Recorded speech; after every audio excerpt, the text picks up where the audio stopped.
All right. Hi, guys. Drew, you must be under my account.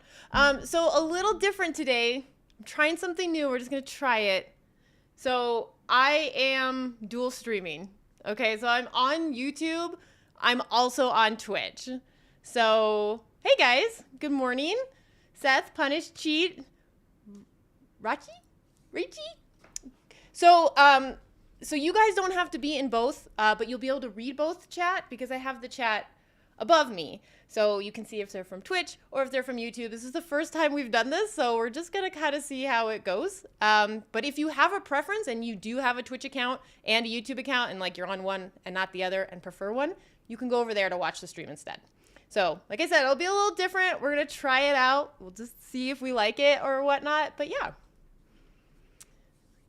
Best, hello, Taylor. Good morning, good morning. It's me. Oh my gosh, Miss, it's you? Oh my gosh. See, Miss is already over there. Multi-platform streaming. Yeah, because like it's not a problem anymore, right? Like so Twitch opened that up and YouTube never, I don't think ever cared. But we're going to try it. But that way you guys, like I said, you guys can all, like when I'm answering somebody like on Twitch opposed to on YouTube, you guys can follow along. It should be okay. Let's give it a try. My turn to complain. What the heck? YouTube chat seems really delayed. Yep, I found you.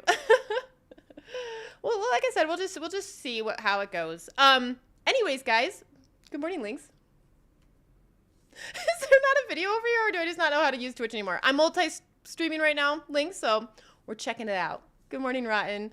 Okay, so we're here to talk about the latest episode, which aired Friday. So I know it's been some time, so hopefully you guys remember what happened. I don't know how you'd forget.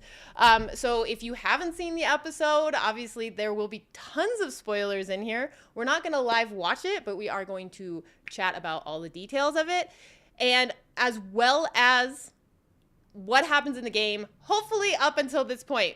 As a group, we're going to do our best not to talk about the things that happen in the future so we don't spoil the show for others and like the overall storyline. But yeah, just be ready for that. YouTube messed up your stream? There's no video on the Twitch side. Oh. There's no video on the Twitch side. Really? Or there's no video on the YouTube side? Drew, you should log into your account. Everything's working. I see both. I'm on Twitch on my left, YouTube on my right. I see both active at the same time. So I don't know what's going on. Here's the thing, Kat. I get why there's no children infected in the game. Right? Like, let's just start here. Just refresh, see if that works. Cheat, go play IT Hero. I can't see the video on Twitch. I see it. How come you don't see it? All right. Like I said, guys, this is going to be, we're just trying it out, okay? We're just going to try it out. No one panic, okay? Anyway, so we're going to chat. This episode opened up with Kansas City, and they scared me so bad. It was, we'll get there.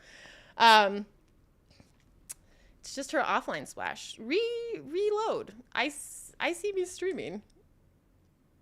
Drew, you should log into your account, make sure it's working for others and not just us. But anyways, so they start us up in Kansas City right when the revolt happened and they overtook Fedra. And it was actually really violent, right? The youngest infected we see are the stalkers in the sewers in The Last of Us 1, I guess. The stalkers. Those ones are young? Yeah, I mean, I always just took them all as adults. It works for Miz, that's true. Hey, Drew, do you mind switching accounts, though?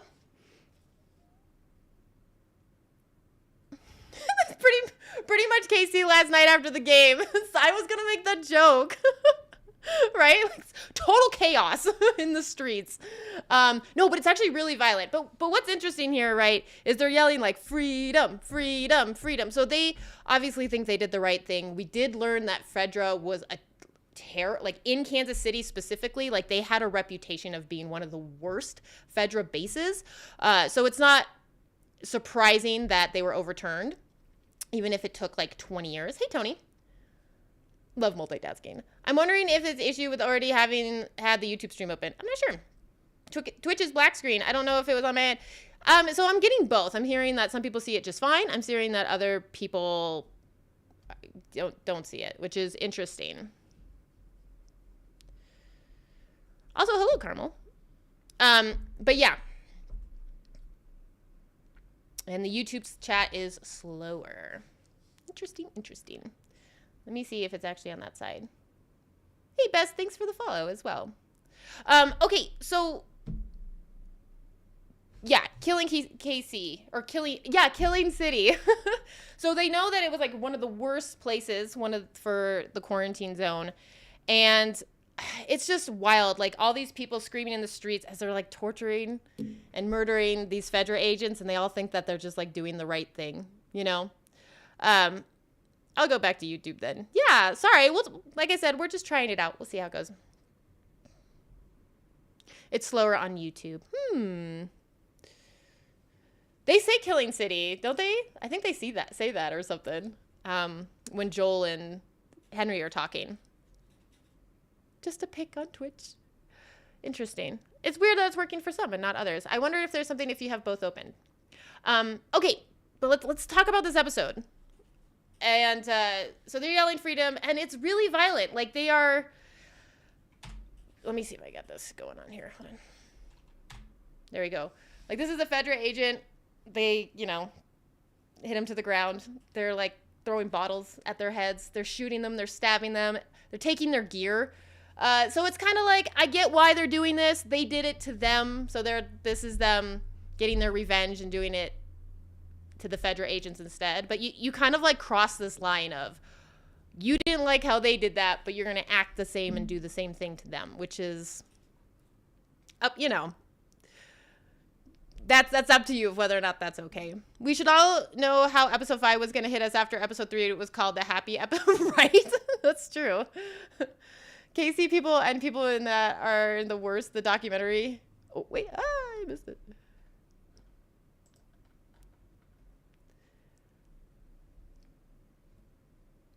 Overthrowing the Fedra was a graphic part. Not too graphic, but graphic enough for my taste. It was pretty graphic. Like if you actually like watch some of these scenes, it's pretty bad. This one, this scene was really bad. Wasn't easy to get like a good shot of this, but if you watch it, it's much clearer what's happening.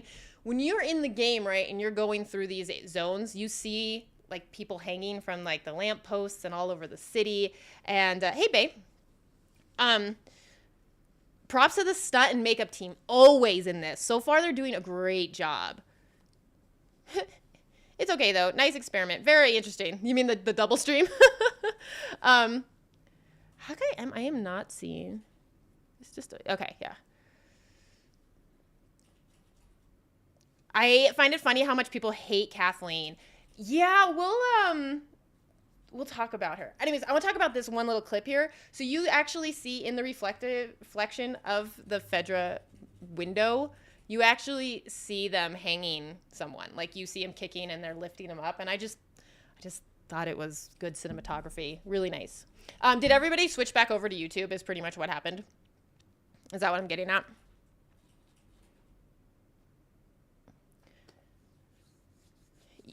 Okay. Let me see here. Okay.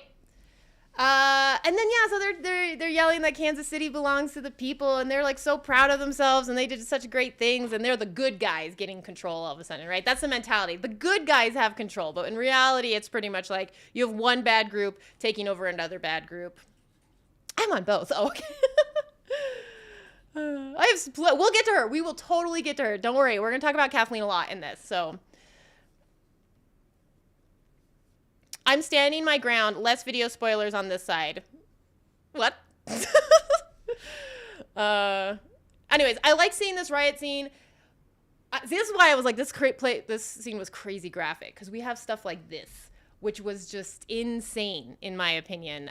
But this actually reminded me a lot of, if you played the game, there was like a partial person, like a torso, literally strapped to the front of their vehicles with like the run like graffiti on it. So I think this was kind of like the equivalent to that, like how bad it actually was, how violent they were. Look at that huge waste of knives. You guys did make that joke. It's so funny. I mean, it's not funny. Like, okay, it is. But, like, it's so violent, but at the same time, it's like, those are valuable. They probably collected them afterwards, let's be honest. I was born YouTube. I am YouTube. Oh, gosh. I tend to like Twitch streams the best. Yeah, like I said, if we'll figure it out. Trial and error. We'll figure it out. We'll see how it goes. The scene was bananas. It was wild. But like I said, like, they didn't make, in my opinion, they didn't make this scene more graphic in the show than it was in the game. It's just we weren't there live when it happened. Like, all these, like, crumbs of what had happened in that city were there for the gamer when they were going through. Like, we saw the hanging bodies. We saw the body on the truck. Like, it was insane. So seeing it live is just the difference here, which is pretty gruesome. Everyone is a bad guy in apocalypse world, right? That's like a really good question, though. Like, can you be a good person in the apocalypse? Like, the only way you can is almost like isolating like Frank and Bill did and just like mind your own business at that point, right? Like, how do you even be a good person in the apocalypse? Gotta save all the shivs. It's true. Anyways, okay. So here we're introduced again to Kathleen for this episode. And she has rounded up all of the collaborators, or the people that pretty much sold out their neighbors or these people to Fedra to benefit themselves in some way. And this is always like brings up the question of like, would you do that? Should they have done it? Do you understand? Like, could you be understanding if somebody did that? But it's one of those gray areas. And I mean, are they the bad guys? And Henry talks about this later, but it's a hard like thing to answer just black and white. What side would you be on, Kat? Fedra or the Resistance? Oh my gosh, neither. I would hate this Well, okay, so here's the thing. The Resistance sounded great when her brother was in charge, right? Everyone needs the mentality. Everyone is kind of terrible in the apocalypse, right, Ms.? Yeah. I get more points over here, too. And oh, yeah, the exercise thing. Those aren't happening links. I forgot to get rid of those. The rats, yes. They're called the rats. Gotta keep, yeah. For real life apocalypse hits too. No. My favorite quote from The Expanse is from Amos. And he says, if you take civilization away, then people on civil and vice versa. Yeah. I don't know if I can call Bill and Frank good guys. They hoarded everything for themselves. That's kind of terrible. I mean, did they hoard everything for themselves? Or did he just like, these are my things. I have access to them. I'm not going to go like actively out of my comfort zone to pass them out. Because like when Frank arrived, he very much did give him stuff. Like he was a good host. Like he did feed him. And that was before he knew anything about Frank, whether or not Frank was staying, whether or not like Frank was like, he was interested in Frank. So I don't know. I think that's like kind of we'll never know the answer to that, but people won't be so, okay. Yeah, I got it, Dan. Choose one. I will choose. I would probably choose the Resistance, unfortunately, because if Fedra was like when Henry's talking about it, Henry's saying like they would do the same thing: torture, rape, murder, all sorts of things, right? At least when her brother was in charge, there was a little bit of hope. Now with her in charge, though, like it's not even a Resistance anymore. It's just some lady that wants to get her revenge. I'm just saying from outside looking in, Bill being a hoarder also makes him a villain in someone's story. But hoarding it from who? If he was hoarding it from his own town, like if they didn't like grab everybody from that town and like bring them elsewhere, I think that'd be a really good argument, saying that he was keeping it from the people in that town, but nobody was left in that town. And like, who knows like how far civilization was from that town. So I don't know. I think like not actively going out and like, here, let me help is different than being a villain of like, I have food. I'm literally not going to give it to my neighbor. I fear women already, and we're not even in the apocalypse. So Marlene, This is most unintimidating speech I've ever seen. Well, okay, so it's not intimidating, but it is in a way because she talks to them like children, which I think is very intentional, right? She's like, did that make you feel better? Like, and like that attitude, it's like, are you proud of yourselves? Now, you can get trial because lucky for you, we're not Fedra. Like, it's like she's talking like a child. Because when you're talking to someone like a child, that automatically puts you in charge because you're the mature adult in the situation. So I think that's her, like, weird way of showing power. There are no one around for Bill to be denying. He gave Tess and Joel... Exactly, yeah. Like, that's why I was like, I don't know if he's a villain, really. Like, I mean, he's not actively a hero. Oh, I have received 100... Okay. It lets... Restream tells me these fun things. Sam went from a teenager in the game to a child in the show who's deaf in real life. I thought he would talk. He's only 10 years old. Sam went... Who's deaf in real life. I thought he would talk. He's only 10 years old.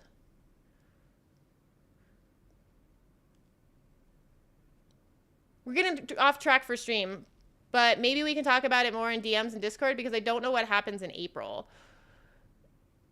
I didn't follow that one either. I love that Kathleen kind of like Tess was the only one in control and had tons of power without really having to really scream and shout at everyone. Huh. I can see both sides of the fence. The big brother and the lady, they were both looking out for their own. No. She wasn't looking out for her own, though, in my opinion. She was looking out for her brother. Oh, no. Get out of here. Okay, so let's keep going.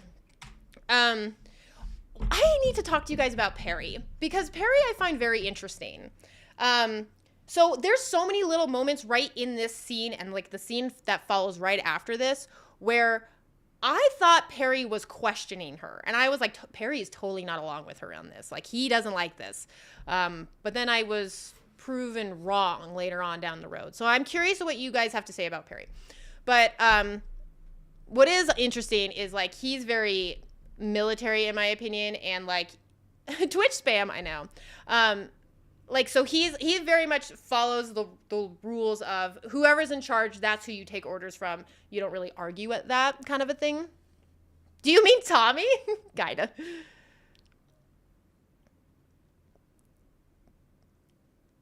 Do I like her in 2.5 Men? I didn't really watch 2.5 Men. However, I did watch her little interview. I've seen a little bit of her in that. But I did watch her at the end of this. You can tell she doesn't like this character either, which is absolutely fine. She plays the character very well. But she doesn't like what the character does. She's like, nah, she's never going to find peace.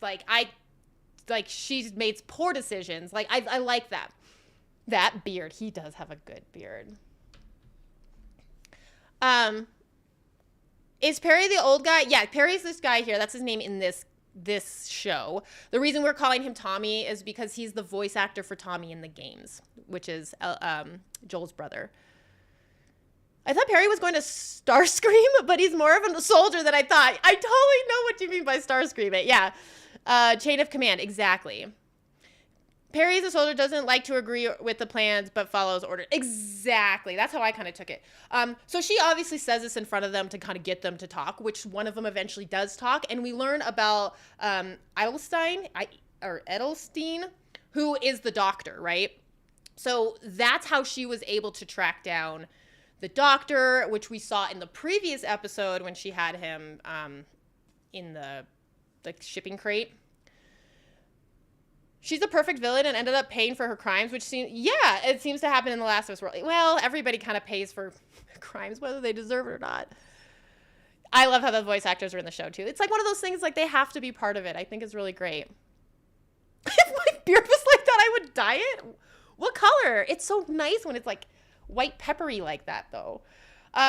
Okay, so this obviously freaks him out, and she gets one of them to talk. And what we did learn, which I didn't know, is I thought the doctor was working for Fedra, but he wasn't. He was among this group, these people, and he was a collaborator. So, and she says that. She's like, well, he did a hell of a better job than you guys did. I think that's what they were saying. Maybe he didn't actually work for Fedra, but he definitely was helping Henry and such. He worships her. See, this is what I was wondering, John. Is there a thing between these two? Silverbeards are great. I agree. That's what I'm wondering. I can't tell.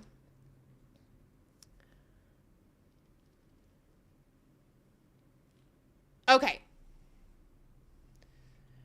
Does that throw people off hearing a different voice in a character? It didn't throw us off. It was just really exciting. Because, like, we know, like, a lot of the voice actors can't play their own character. The only person that is Marlene. And it's just because, like, visually they don't really fit the characters that they, like, if Joel was played by his voice actor, it would be really odd. Like, he just doesn't look like Joel, unfortunately.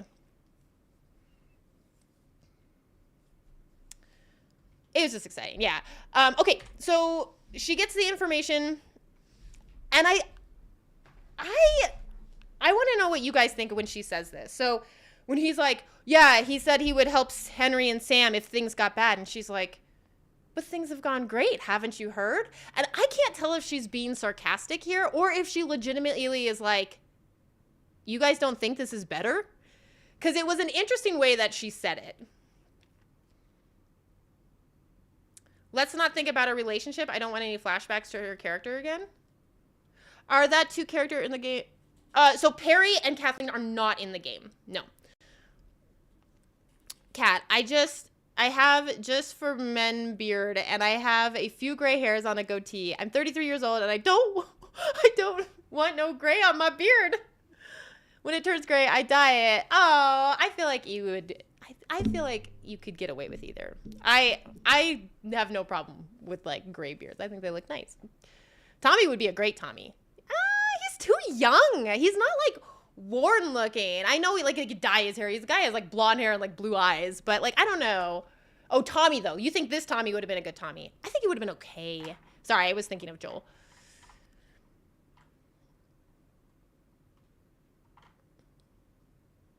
Hi, John. I can't even grow a beard and I'm 35. Dude, let's be honest though. I don't think Pedro Pascal can grow a beard because Joel has a nice beard in the game, and like Pedro has an okay beard, but I don't think he can grow. I don't think he can grow a Joel beard. Hey, John, thanks for subscribing. I don't know. Kathleen might be kind of confessing with that phrase because it really, maybe I like that. I like that answer. Yeah, it sounded weird. Like she's like it sounded sarcastic. Like, haven't you heard? Everything is better. Yeah. When you have kids, your beard just instantly turns gray. I wanted the Prince Charming. Yeah, there was like a tease on that he was gonna play Joel. You think she's being sarcastic because her brother's death is what leads to the successful overthrow of Fedra? It feels like yeah, I think so too. Okay, so this was another time where Perry like kind of questioned her. Like he kind of looked at her when she's like, kill them, and then he kind of looked at her when she's like, we're giving him a trial, and then like he kind of questions her here when she's like, okay, spread out, look for Henry now, and he's like, now, and she's like, I'm sorry, and there's this sarcastic talking to you like a child thing again, where she says, maybe we should give him a little bit of time, a couple of hours, a day. Oh, let's give him a month, and she's like being super rude and sarcastic again, and like. She points out again that Henry is not her like seventh priority, I think she says. Henry's her first priority. So again, she really doesn't care about this resistance. She doesn't have the same motivation that her brother does. She literally, her only motivation is to kill the man I almost said kid, but he is a man, to kill the man that killed her brother. And that's like it. Oh, from Pittsburgh? Let me see something real quick.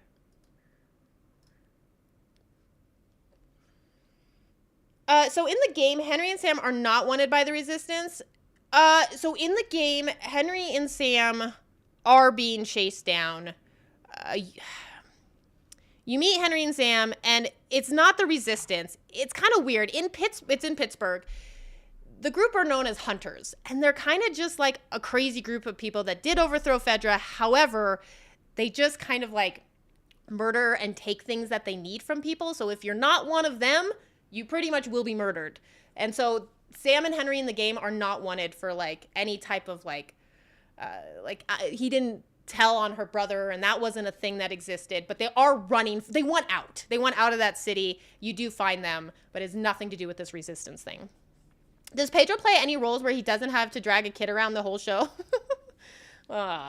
Hilarious. Lynx, it's funny you mentioned that, because when they were doing the, not interviews, what is it called for an actor? It's not an interview. When they were doing that was actually a concern. They thought it was too similar. They didn't want people to be like, oh, Ellie's like Baby Yoda. They actually thought about that, and they're like, but he just fits the part so well, so they picked him anyways. And he was also in Game of Thrones, that's right.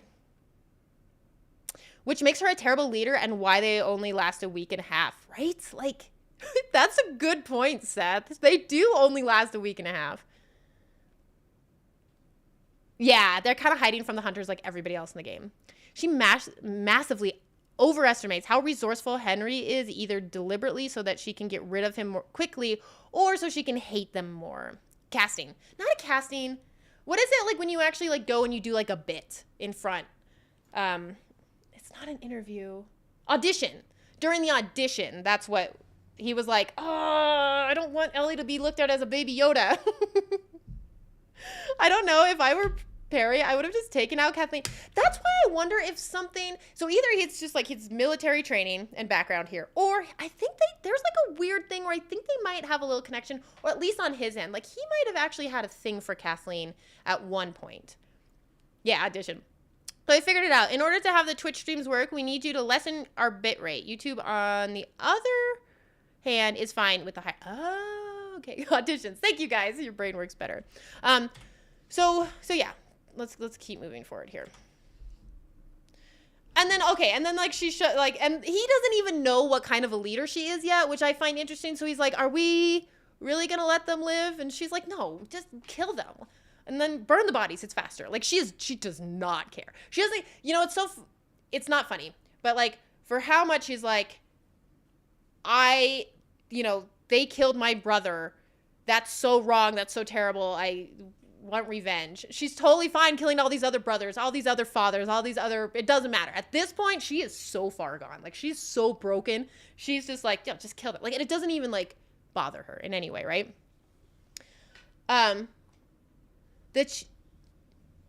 Wait, what? Casting so far is amazing, except for whose name shall not mention. Exactly. I spit my drink on a desk. I laugh way too hard at you calling Ellie Baby Yoda. Ellie Yoda. No. Affiliates on Twitch, are still limited to 6K. That's right. I think Kathleen has respect, kind of like the result of being Mike's family. Oh, like maybe he was a big follower for Mike, her brother, and then was like, I'll do whatever I can for your family. Bye, babe.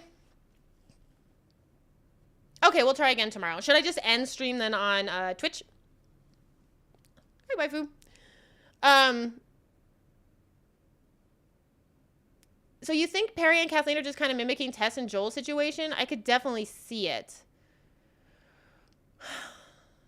There's a lot of those. There's a lot of couples mirroring in this. I've never thought of that. Maybe. Oh, which is probably the body pile we see Joel. But Seth, I bet you're right, because those seem like super fresh, right? And they didn't have maybe those were the collaborators. Kids die every day. Oh my gosh, that line. We'll get there. I don't feel like this baby woman would have survived the initial outbreak. This baby woman. She didn't. Well, no, she did. She's like 30 something, so she did. Yeah. But she had her brother. Like, that's the whole thing. Her brother took care of her. I'm still on both. Drew, I'll let you tell me if I should end the Twitch one. Okay, so then we get to see how Henry and Sam actually ended up in this attic, why they were able to hang out here for like a good week and a half. We learned that the doctor helped them out, and it's really cool. I like this because you get to see how, we knew that they were hiding out here for a while because of all the artwork, but I like to see how they got it, how they knew it would be safe, and like kind of Henry really learning the most he could about like the patrols and how this new resistance group was going to work. I'm actually kind of, okay. She's either aware that she's broken and plays along with it, or is truly broken and doesn't realize. No, I think she knows she's broken. That's why, like, the conversation she has with Henry when he's hiding behind the car, and like I said, we'll get there, she totally knows. She's like, I know why you did it. Like, and she just doesn't care. She just doesn't care because in her mind, her brother is more important than his brother. That's it. That's all that matters to her. In her world, in her head, her brother was more important. So everybody else can just go die now. Just go on. It doesn't matter right now. You can see the broadcast if you look past videos. Okay. All right. That is weird. Okay. So then we learn exactly how much food they have. We learn that they're out of ammo, which is kind of interesting because I didn't realize when they were holding the guns up to Ellie and Joel that they were empty. Like, just cool, interesting stuff like that. Yeah. This one, I wanted to highlight this little scene because, okay, well, first off, oh gosh, Sam is so freaking adorable. And I hate what happens in this story. But I can't believe Henry gave this old man up. Don't tell Sam the doctor is... No, I think... Oh, I'll get there. I think it's actually really important that he's honest like that with Sam. Yeah, what they were up to before they ran into Joel and Ellie. And how he keeps Sam, like, kind of shielded and protected from stuff. So what's kind of interesting is because Sam is deaf, which is different than the game, right? Like, so I didn't even mention this, but most of us already know that. Sam isn't deaf in the game. And Sam's also a lot older in the game. I think Sam's like closer to Ellie's age in the game. I can't remember. Someone mentioned, I asked and somebody actually told me the answer. I want to say he's like 11. In this, he's only 8. Which is, it's fine. It doesn't really, I don't think it makes a difference really. But in the game, when we're with Henry and Sam, Henry has a much different attitude towards things like this. And he has a huge bag of crayons here. But when we're in the game, Sam, being a kid, wanted to grab a little figurine, like a little robot figurine, to which he said, no, we're not taking that. We only take what we need. And so I just really like this change in Henry here. I like how Henry has a crazy heavy full bag of crayons because it isn't something they need, but it is something he needs to protect Sam's childhood, his sanity, and his, like, innocence. So I like that.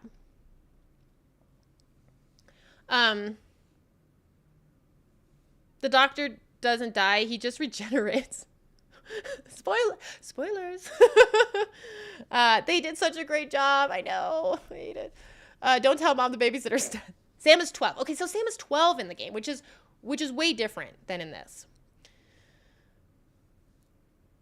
11 or 12 in the game, and he's only 8 here. So, I mean, that's one of those changes where it's like, that change could have just been because they were looking for a boy that fit all these, like an actor that could fit all these things that Sam is, right? Like, so maybe he just did the best job and he was 8 years old and they were like, okay, we'll make him 8. That's fine. It doesn't really matter. I just think it was a little different because when Ellie and him were together, it was a little bit more of like, she was still friends with him, but there was a little less closeness there. And in the game, when I first met Sam, before I knew about Ellie, and I'm trying not to spoil anything, but before I knew more about Ellie, I thought maybe that even Sam could have been somebody she was like interested in romantically, because like they were around the same age. Obviously, I learned later on that isn't the case, but like in this, that isn't even an option. Cheat! Thank you so much for the donation, sir. Mighty kind. On the figure part, I wish Ellie kept the memento for future reference.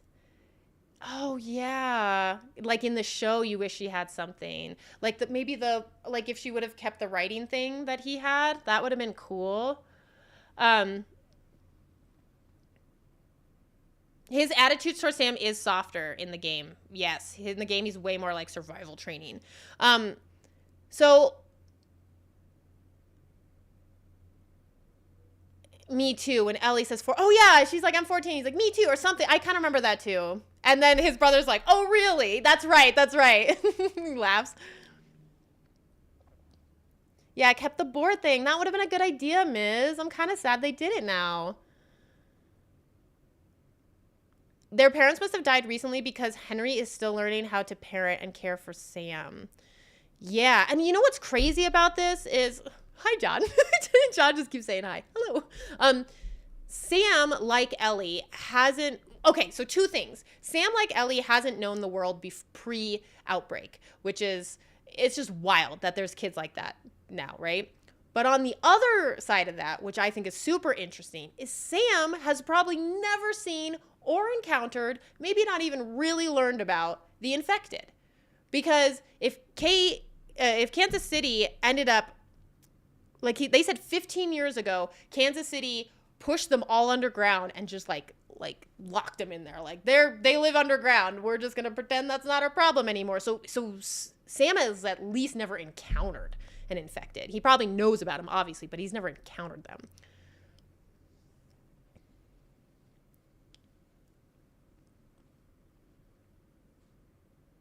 We need a memento for season 2. Yes. No. Sam and Ellie do not have a romance relationship. No, they didn't best. But when I played it, like when they first met, they're really cute together. They're talking a lot. They're just really sweet. And I was like, oh, wouldn't it be amazing if like they end up like going like I hadn't played it yet, right? So I was like, if they travel together, they become really good friends, and then maybe they like when they're older they date. Like that was going on in my head. Which I can't even tell you, like there's so many reasons why that wouldn't happen. But then obviously like you play more and the same result happens in the game as it does here, which is awful. But I thought they were zombies. Get out of here. No cheat. We need an important memento for season 2 to break our hearts before everything happens. I know. Sam would be pretty oblivious, right? Like it's just crazy. Anyways.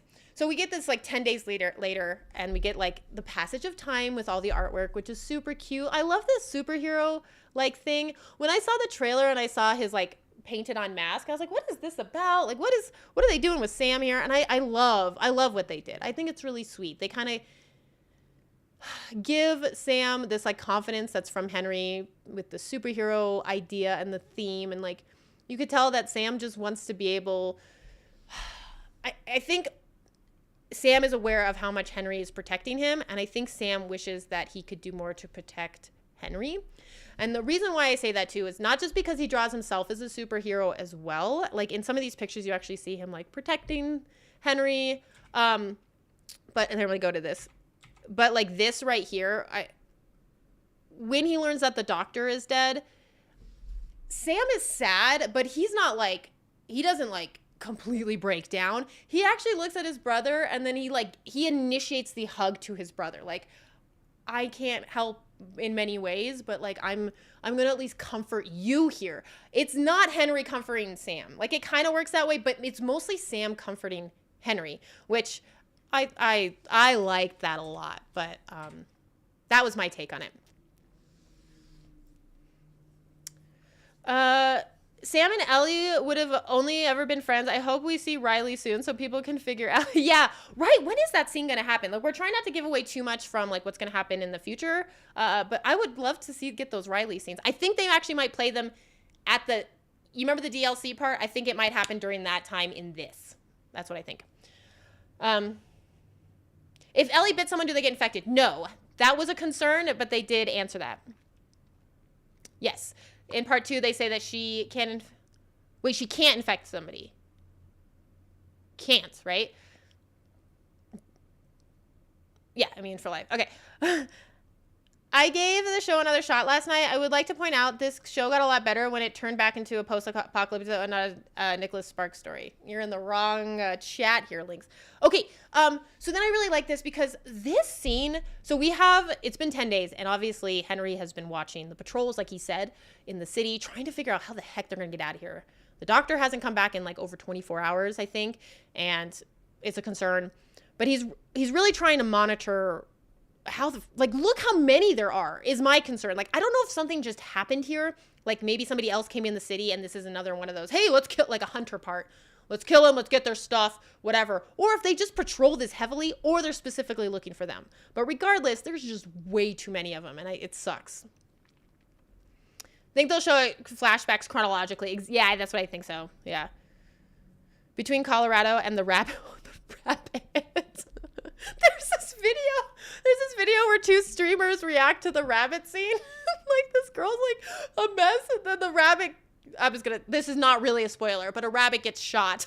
And she's like, oh, She just breaks down. And then they show XQC, who, if you don't know, is a very popular streamer. He used to play a lot of Overwatch. Watch that scene, and he just starts laughing. And, like, the comparison of those two was hilarious to me. Remind me, I'll post it in Discord. I thought it was so funny. Oh, if you look up the episode. Oh, Steven. That's a good way to check. I want to see the DLC flashbacks already, right? Okay, so anyways, there's a ton of those guys, which is awful. We already talked about this, but this is when he says the doctor's not coming back, and they realize they have to move and get out of here. So, yeah, that's that. And like I said, I really like how Henry is honest with Sam. And this comes up multiple times.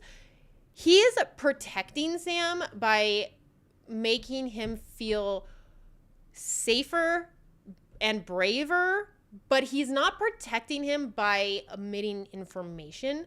And I like that too, because we'll see later when they're asking about the tunnels, like he actually makes Sam answer this, because I think it's important that in Henry's mind, Sam could handle, he at least has enough information that if something happened to Henry's trying to give Sam as much opportunity to be able to handle himself on his own. I think that's why he's so honest with him. I think that's why he, like, knows the plan and is, like, kind of almost quizzing him about the plan later on. And I like that honesty. Love the rabbit video. Oh, every title, the finale is available. Oh, every episode but the finale is available. XQC laughing reminds me of your flamethrower moment. Yeah, kind of like that. That's what it felt like. Infected dies, screaming horribly to fire. Cat laughs. It was like, well, I was excited to use the flamethrower for the first time, okay? Oh, Joel totally needs a flamethrower, right? Molotov cocktail. Okay, but yeah, I really do. I think Sam initiated this hug, and I think it was his way to, like, protect his brother in just a little emotional way for a short bit of time. Okay, so then they're like, we gotta move, we gotta go. So this was so cool. I love this. I love how we saw this part of this scene. So this is when he's checking to see if the coast is clear, and we just hear a crash. And I don't know about you guys, but I got super excited because I immediately knew, Joel and Ellie arrived, right? Like, I thought that was fun. I love seeing it from their perspective. We already saw it from Joel and Ellie's perspective, so we didn't need to see it again. But we do get this, like, this other viewpoint of it, which is awesome. I think this is so neat. But this is one of those moments where, like, there is initial panic, and you know that Sam can, like, feel kind of like if there's a car crash into a building, you could probably feel that. You don't need to be able to hear. Plus gunshots, I'm assuming you'd feel something a little bit if they're that close. The situation is so dire, there's nothing to gain by pretending it's fine. Exactly. It wouldn't help Sam to think it's fine. Great point. I agree, Punished. We need a brick. Where the heck is my brick scene? I swear if we get through this whole thing without a brick, I'm writing them a letter. I'm going to be so mad. I will go through my entire freaking playthrough, and I will clip every time I use a brick, and I will send it to them with a letter that's like, where is this? Yes, love the point of view switch for this part. I did too. There's Joel and Ellie. You could tell Henry was trying to figure out if Joel would be a friend. Well, no, like, it's so cool. He's just like, what is going on, right? Like, because he has this plan. He's been watching the patrol, and something like this changes the patrol, and he's like, what is this? But I love this scene because, like, he literally watches Joel, and like, as far as he knows, like, I don't even know if he saw Ellie, and it doesn't matter. There's literally one man that takes out this group, this patrol. And it's so neat because I think the previous shot that I had earlier, I think this is something similar that happened. I think somebody entered the city and they just get annihilated. So seeing this being done by one man, like, I just love Henry's initial reaction. He's like, new plan. Because if this guy can take those guys out, like, you need to be on his side, right? I loved it. I thought it was cool. Firefight in third person. Yes. This is a great storytelling scene, the opposite perspective. This is why Craig Mazin was chosen to produce. Yeah, he's doing a really good job. Really good job. Anyone here Team Bottle? Team Bottle. I mean, as long as I have a throwable, but if I have the option, I'll pick the brick. Bottles for lure, bricks for head smash. Just because of Joel's bricks punch, right? Yes, can't make a Molotov cocktail without it. Okay, so I love this new plan thing. Like, it's super, super great. Super exciting, right? And then we get to see their perspective of them, like, finding Joel and Ellie at night. I like how we got to see that. I like how they were really aware. You know, because Joel put all that glass down, expecting the hunters. I keep calling them hunters, but I guess they're the resilient or resistance fighters or whatever you want to call them. But because those guys would be sloppy, not sloppy, but they'd come in full force. Like, they wouldn't be quiet or careful. They would just come in, right? So that glass would have helped with them. However, it's not going to help with somebody like Henry and Sam, who are literally trying to be as sneaky and as quiet as possible, just like Ellie and Joel. So they notice the glass very early on. They avoid it and avoid the sound. And then this little scene of him, like, teaching Sam to hold a gun is just, I don't know. It's one of those things where it's like, you hate how quick these kids have to grow up in this world. Like, Sam, like Ellie, kind of just smiles. He's like, oh, cool, a gun. But he's like, no, this is serious. He corrects them. He's like, this is the plan. This is what we have to do. I just liked seeing this little scene. I think it added a lot to their characters. Hey, Diaz. I like bottles in part 2, though. Fun to smash into faces. Just call them Hunter's Cat. They're all the same. I know. I'm just hoping that other people who haven't played the game know who I'm talking about. Okay, so as I just saw her hydrate, I'm totally going to drink water.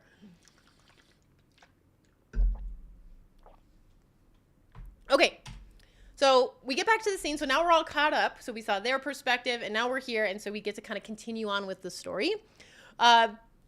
This part was so great with Ellie and Joel. Would it be easier just to call the bad guys the Horde? No, the Horde are the infected in this. They literally come. They're like a horde.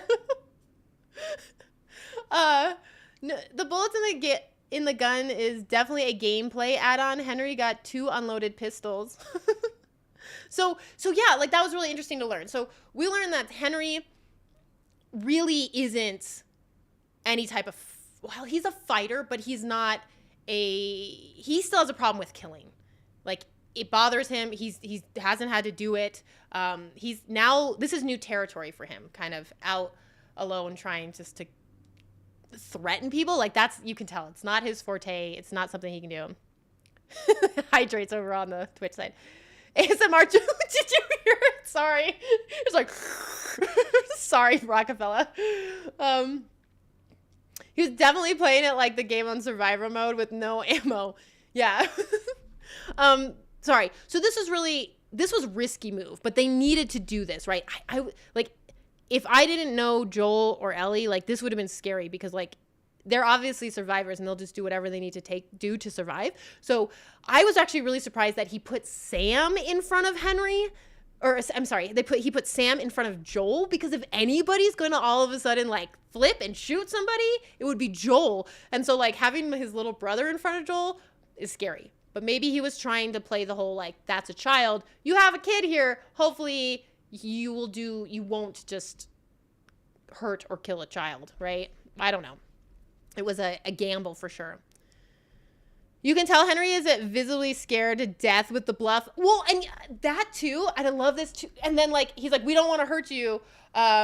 We need to work together. And I think Joel right there, he goes, okay. And then Henry doesn't know what to do. He's like, okay. I mean, I think it literally is like, I'm new to this. I don't know what do we do next? Like, it's so awkward, but it's so perfect because they are new to this. This line was so good with Ellie and him. And he's just like, yeah, okay. And he's like, that's a weird effing tone, man. Because, like, he's still on edge. He's, like, still defensive, Joel. But, like, they can read that, right? And, like, I just love how Ellie's like, dude, there's literally a gun to my head. She's, like, trying to, like, excuse Joel in this moment. Like, he just has an asshole voice. Sorry. I love that. It was so funny. It was a good laugh right there.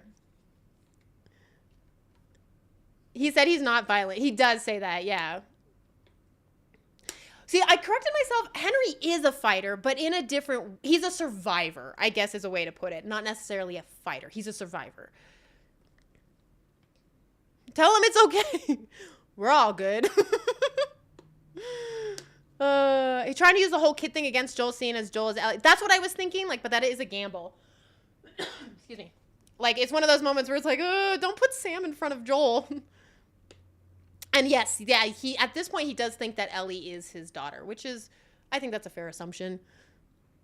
What kind of tone is that, man? Yeah, I love it.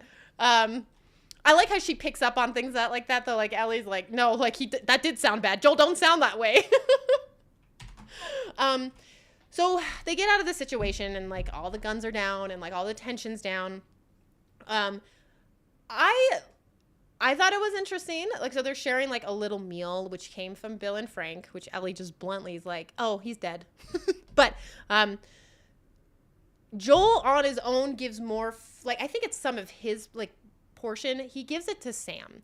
So you do see, again, throughout this series, we're seeing little bits of, like, parts of Joel that remind you more of him pre-Sarah's death, where he does have a kind heart, especially towards kids, but it hurts so much that he doesn't like to stay there or dwell in that. He will kind of ease up every once in a while, and you'll see this kindness, but it immediately he reverts back to his survival, kind of cold exterior Joel again. Yeah. But I thought it was really sweet. I think he gave his leftover portion to Sam, and it was just, I don't know, it was so sweet. So they kind of have this chat, and when the light comes up, this was Joel and Ellie's plan to kind of see how they can get out, because visually you're going to get the best view here and see what you can do. It's a good point that his old heart shows through the cracks via a bit of parental instinct. Yeah, I like those. Like those moments don't seem like anything when you're kind of watching, but when you think about them, they tell a lot of story with Joel's past, and I love it. Pedro Pascal once said, "The Last of Us HBO show is too short. Do you feel the rush of the episodes?" I do. I do feel that a lot, actually. Diaz. And I'm sure Rockefeller will have stuff to say about this as well, because he usually sides with this. But there's things that happen in the game here that I really wanted to see in this show that didn't happen. And we got through the, like, travel parts with Sam and Henry really fast in this show. And in the game, you're with them, it feels like a lot longer. Okay, they made the season longer if they wanted to. I do too. In the very first episode, you can see how he has grown numb to kids. It's why they show him throw the infected kid into the fire when the woman couldn't do it. Exactly. So I want to talk about the game a little bit here. So when you meet Henry and Sam, you do decide to kind of, like, travel with them. They get to a point when they're going through the city where the hunters, you do have to battle your way through a mob of hunters. It gets pretty bad where one of their vehicles come in. Like, one of their vehicles is kind of like, not tracking you, but you have to avoid it in certain situations. And they get so dire, and there's no time, and there's a rush where you actually get split from Henry and Sam for a short period of time. But what you learn from that split is that Henry, who's out there just like Joel is just to protect Ellie, Henry is just there to protect Sam. So while he would help Joel if it were easy and effective and efficient, he would help. But if there's any chance that helping Joel would put Sam in more danger, he's not going to. And in the game, we see that. So they have to climb over this barricade on a truck. Ellie's even with them. Joel can't get up because I think the ladder breaks or something, and then the truck is coming. So it's like they have to move. Sam and Henry go. They're like, sorry, man, can't do anything. And they leave him. Ellie doesn't leave him and jumps back down. And I think that was really important in the game to see. We don't see it in this at all, though. So that was kind of a bummer. I wanted to see that part. A 9-episode order for the series probably happened because they felt it was a risk. If they knew it would be so successful, we might have gotten, yeah, I could kind of see that too, but also not getting, it's doing fine, and I'm totally fine with this, but I think that decision is really tough because also not putting enough time and enough breathing room for the episodes could also cause it not to do well. Yeah, there's still a lot more in the game. So then you get this cool scene when you're with Ellie and Joel. You get to fight more, you know, because that's the game. Like, it's a shooting game. You shoot through a lot of the hunters, and you actually do find Henry and Sam again. And then you start going through these. You travel through these tunnels. But from that point, you realize that while Henry might be a good guy, he's really just there to protect Sam. So I think that was a good thing to know in the game. I think the story is so well written, it doesn't need filler for the TV show, unlike nowadays TV that is nothing but filler dialogue. The story is short for his part. Yeah.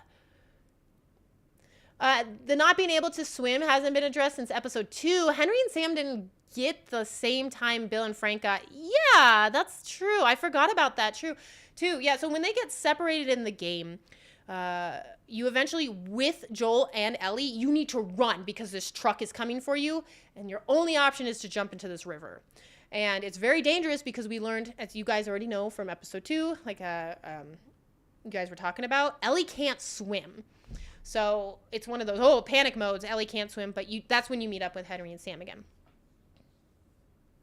It was a big cut. Yeah, they cut out a lot there. Because other characters are being fleshed out in a positive way, except for Marlene, of course. Is David going to just be one? Oh, God, I hope not. He has to be at least 2 or 3. No, there's not enough. I don't know. Yes, I will talk about Sam being mute afterwards, if you would like. I could talk about it now. But yeah, we could talk about that.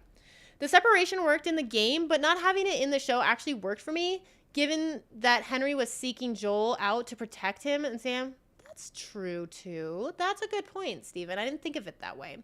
I just really, what I liked from that separation is just that, I guess we know that. I guess we do learn that. We learn that in Ish's tunnel, but that Henry is literally just there to protect Sam.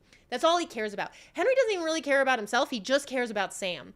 And you're right. We do get that information in this show. So that's a really good point. But you gotta admit, that like chase scene with the truck is really exciting in the game. It would have made for a good HBO show. And the fact that Ellie follows Joel. That was a big moment. Ellie jumps down to follow Joel, even though going with Henry and Sam, which would have been much safer. I think that was an important thing to learn too. I'm still going to be salty that Tess seemed way less badass in the show. Oh, I don't know. She seemed pretty cool, but I know what you mean.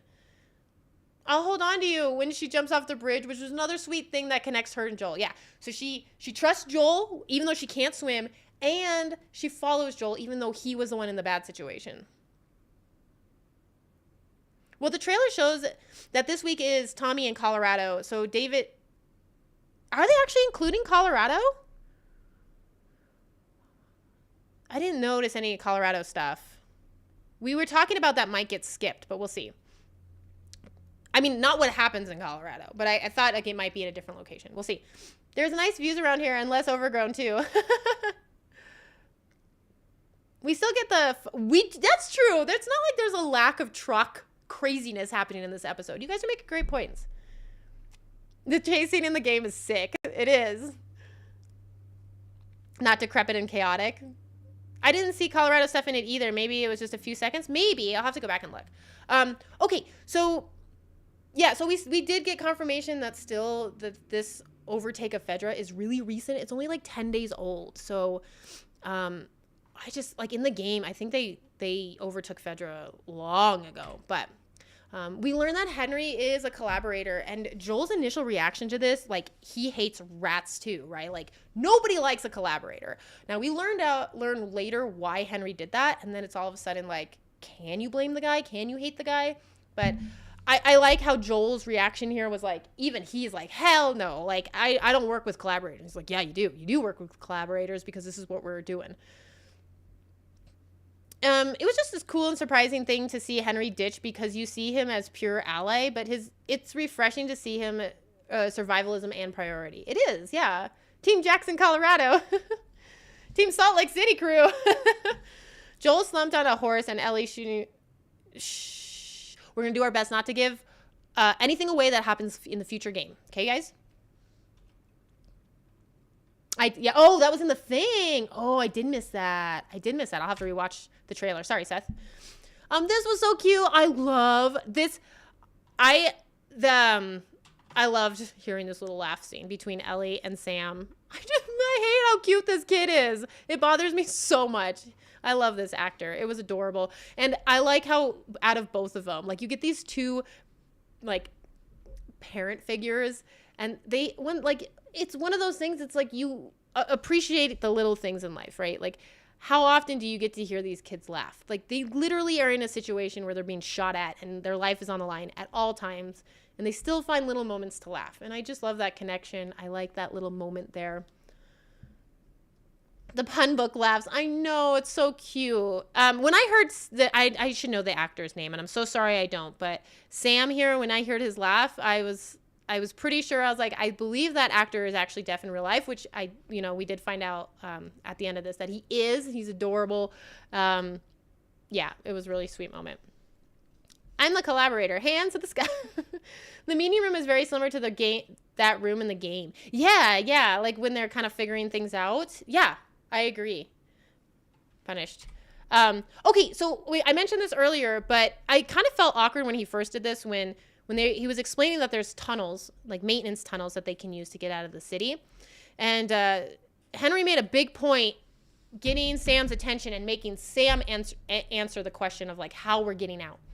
And I think the reason for this is because he wants, like, it's kind of like a little quiz, right? Because you can tell that Henry has told Sam everything. Sam is aware of the plan. Sam is aware of what's going on. Sam is not lied to. And it's also one of those things that I think he's kind of proving to Joel and Ellie here, if anything happens to Henry, Sam can still help. Sam's still valuable. Don't leave my brother behind if anything happens to me. Like, he knows the plan. He knows what to do. He's just as valuable as I am. So I think that's why he made a point in getting Sam to answer this question here. At first I was like, that was kind of awkward. Like, why did he make him do that? But like, there's good reason behind doing that. The laugh at the pun book, just like Ellie makes Joel laugh you get those first laughs and you just never hear laughing. And it's really good to have those little moments. Sam and Ellie were too adorable. She got to be a child for a little while with him. I know. And then it also has the immediate instinct to protect him. Yeah. Yeah, exactly, Steven. Yep. He's a deaf actor in real life. He should get an award because he is He should get an award because he is outstanding in his field. That's an interesting insight, Kat. Yeah, that's how because when I watched it the first time, I was like, it felt so awkward when he did that. But I watched it again, I was like, why would he do that? Why do I feel awkward here? And then that's kind of what I came up with. They made Henry's character less protective for Sam than in the game. Henry in the TV show is more focused on the smile on Sam's face. For example, the scene when they play soccer. Yeah, so Diaz, I agree. And that's why I mentioned, like, he gives him that big bag of crayons. But in the game, remember, he wants to grab that little toy, that little thing that just, like, this poor little kid wants. And he's like, no, we only take what we need. And I like the softness from Henry here. I think I understand why Henry was a harder, tougher person. You could go either way. In the game, he was like that. And I can see why he was like that because it's all about survival. This is how he keeps Sam alive. In this, it's more of this, like, protecting innocence, allowing him to be happy. Like, what's the point of living if you're not even enjoying it? Like, if it's an awful thing, right?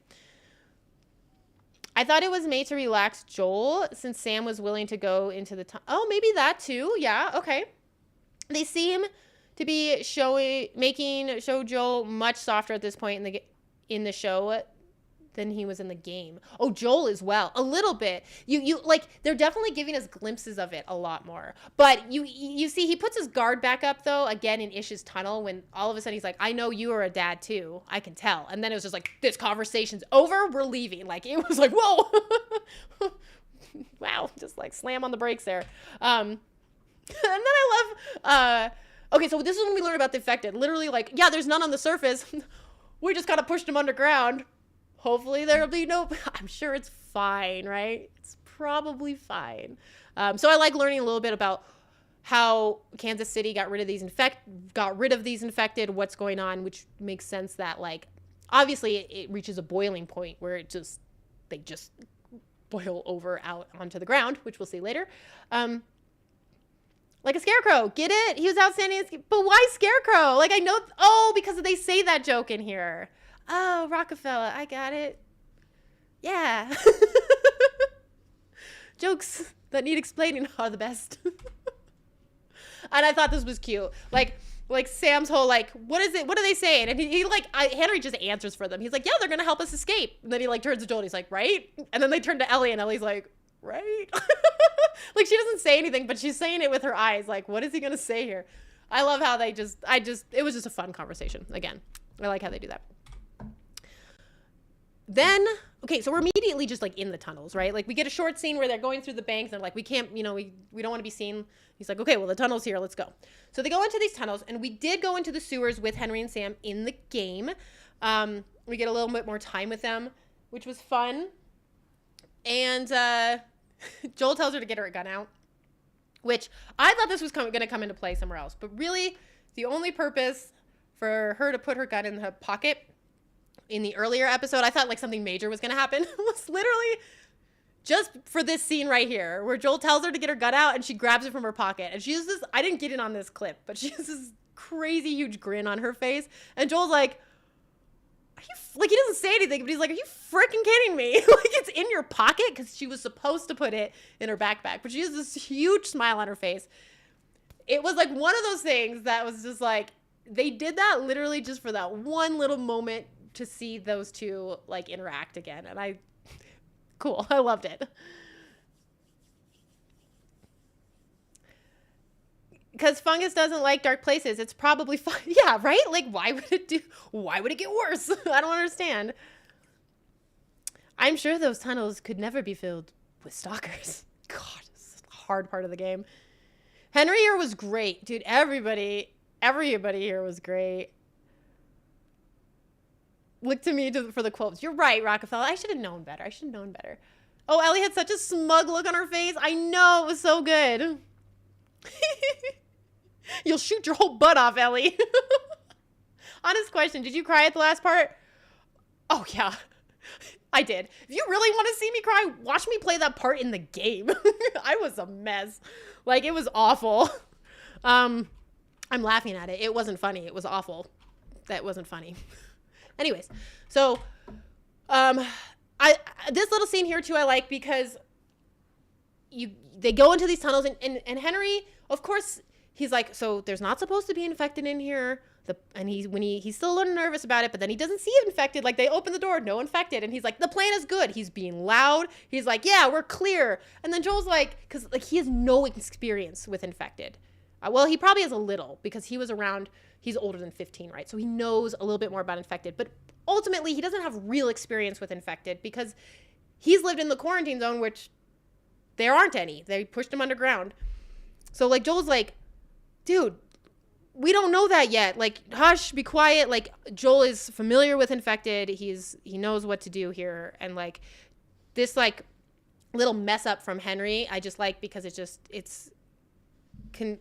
just helps back up that Henry needed Joel's help, right? Like this is unfamiliar territory, both physically and like with the infected. Lots of crying. Damn, Henry, no talking. We are silent. I don't know. I don't cry because these parts, but I definitely feel bad though. Yeah, I mean, like they're awful parts. Some people, I think, are more emotional than others. I mean, it seems like Henry is younger here than the game too, so a bit less mature. Yeah, so I noticed they took out that conversation in the game where Henry is talking about pre-outbreak, and he's talking about riding a motorcycle. Remember that little conversation and like how fun it was to ride a motorcycle?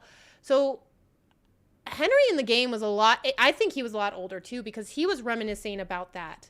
And like he was like in his 20s. This Henry only feels like he's like 17 or 18. I don't know. It's hard to tell, but it's interesting here. You don't see any dead bodies.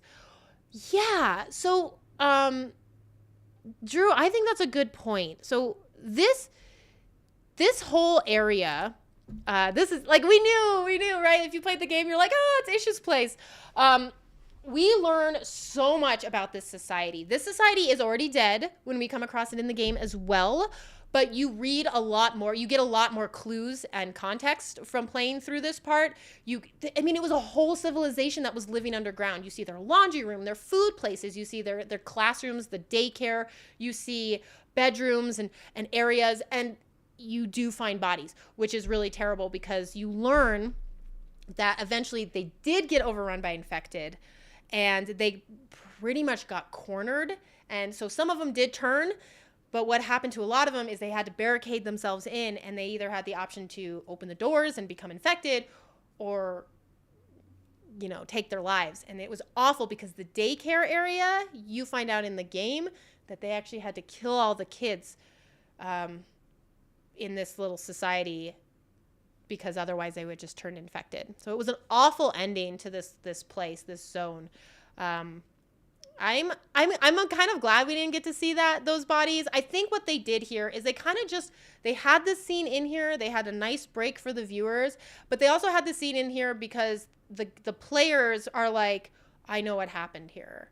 Like, and they didn't change what happened here necessarily, but they just didn't give the HBO viewers that information, but the gamer got to know. Yeah, this Henry seems young enough that he would have been a kid in the outbreak, right? Like, not riding a motorcycle. Exactly. He was like 5. Okay. Ish the fisherman. Yeah. Rule 14. Any dead bodies, please clean up after yourself. Don't just slouch around. That's one of the rules. Is that what you're talking about? I don't cry in this episode. More like shocked because it's like a what the F moment.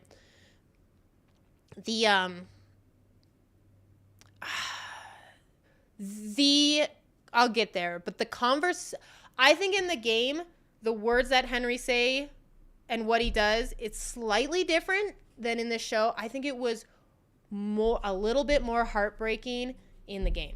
And I'll tell you exactly why I felt that way, but yeah.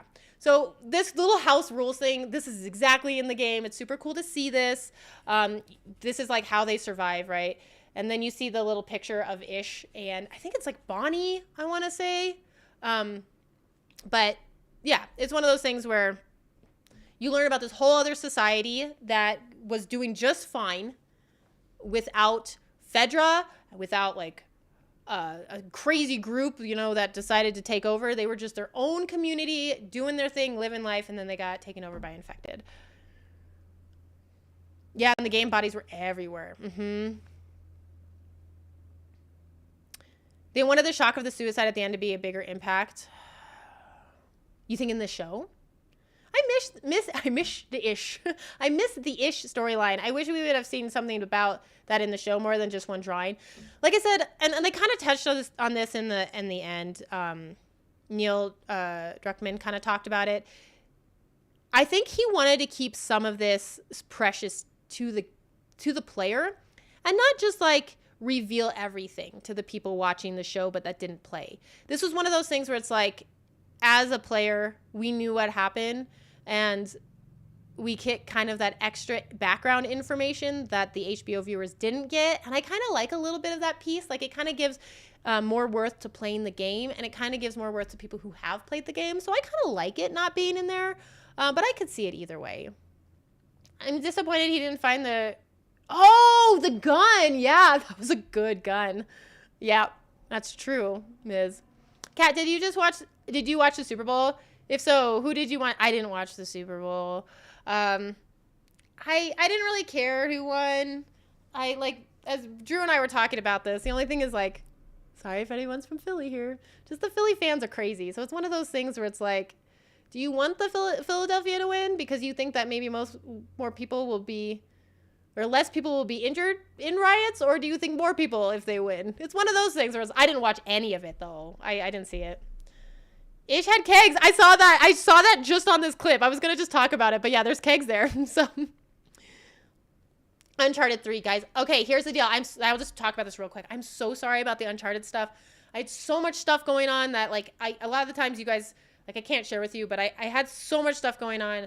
I will be working on that edit today. I'm so sorry for the delay. Just, there's been stuff going on, but I apologize. I'm going to get back to that very soon.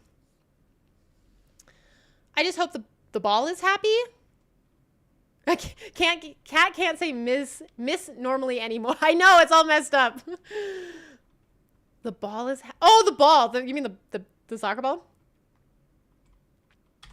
So yeah, so here's that picture a little closer. Which, is this picture actually in the game? I can't remember. I know we get the notes from Ish all the time, but I don't know if this exact drawing is in the game.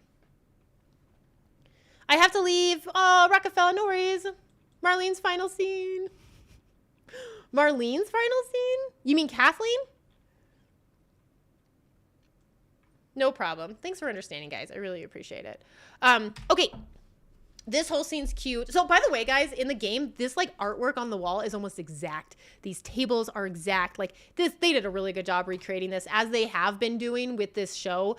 Like, there's little parts and moments where it's like, holy cow, that was just, like, plucked from the game and put into the show. It's really cool. I thought this was cute, this, like, endure and survive thing, where we actually see one of the, what's the name of the comic book? Starlight? No. Something. I can't remember the name of the comic book. But if you don't know, in the game, you collect those comic books because Ellie likes to read them. It's really cute. It's just like a collectible item.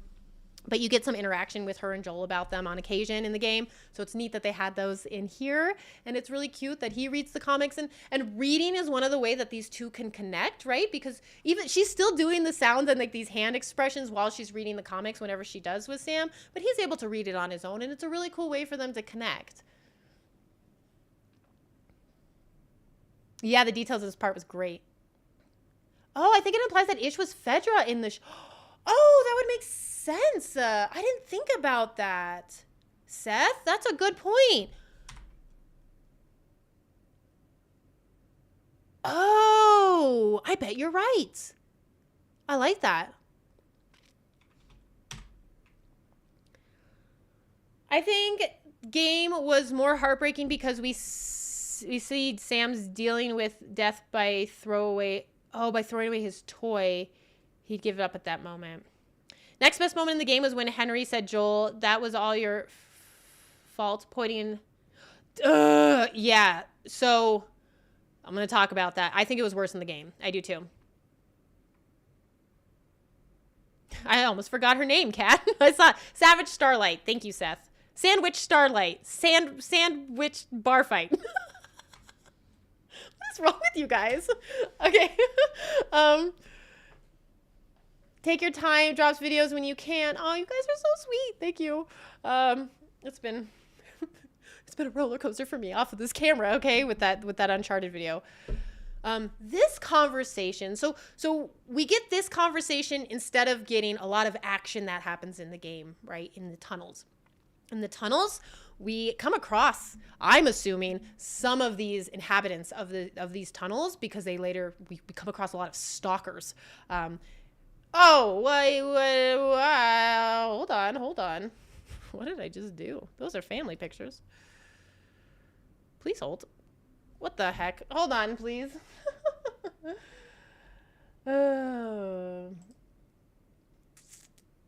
One second. Oh, now I'm gone.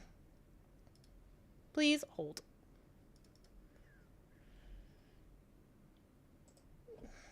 There we go. Sorry, guys. Yeah, family. It's okay. You guys can see family pictures. Oh, I went way too far. We've gone too far. Whoa. I wasn't paying attention. Spoilers. Okay. So. Pedro looking kind of fine in the shot. I accidentally hit my gaming pad. You edit your videos by yourself? Yeah. Well, okay, so my husband Drew is going to take over on some side projects here and there, but mostly, yeah, like all those Uncharted ones, all of the Last of Us ones, those are all me. They take forever. Nate, stop doing drugs and slapping people with fish so Cat can edit. Been worse than my family photos. Oh my gosh. Technical difficulties.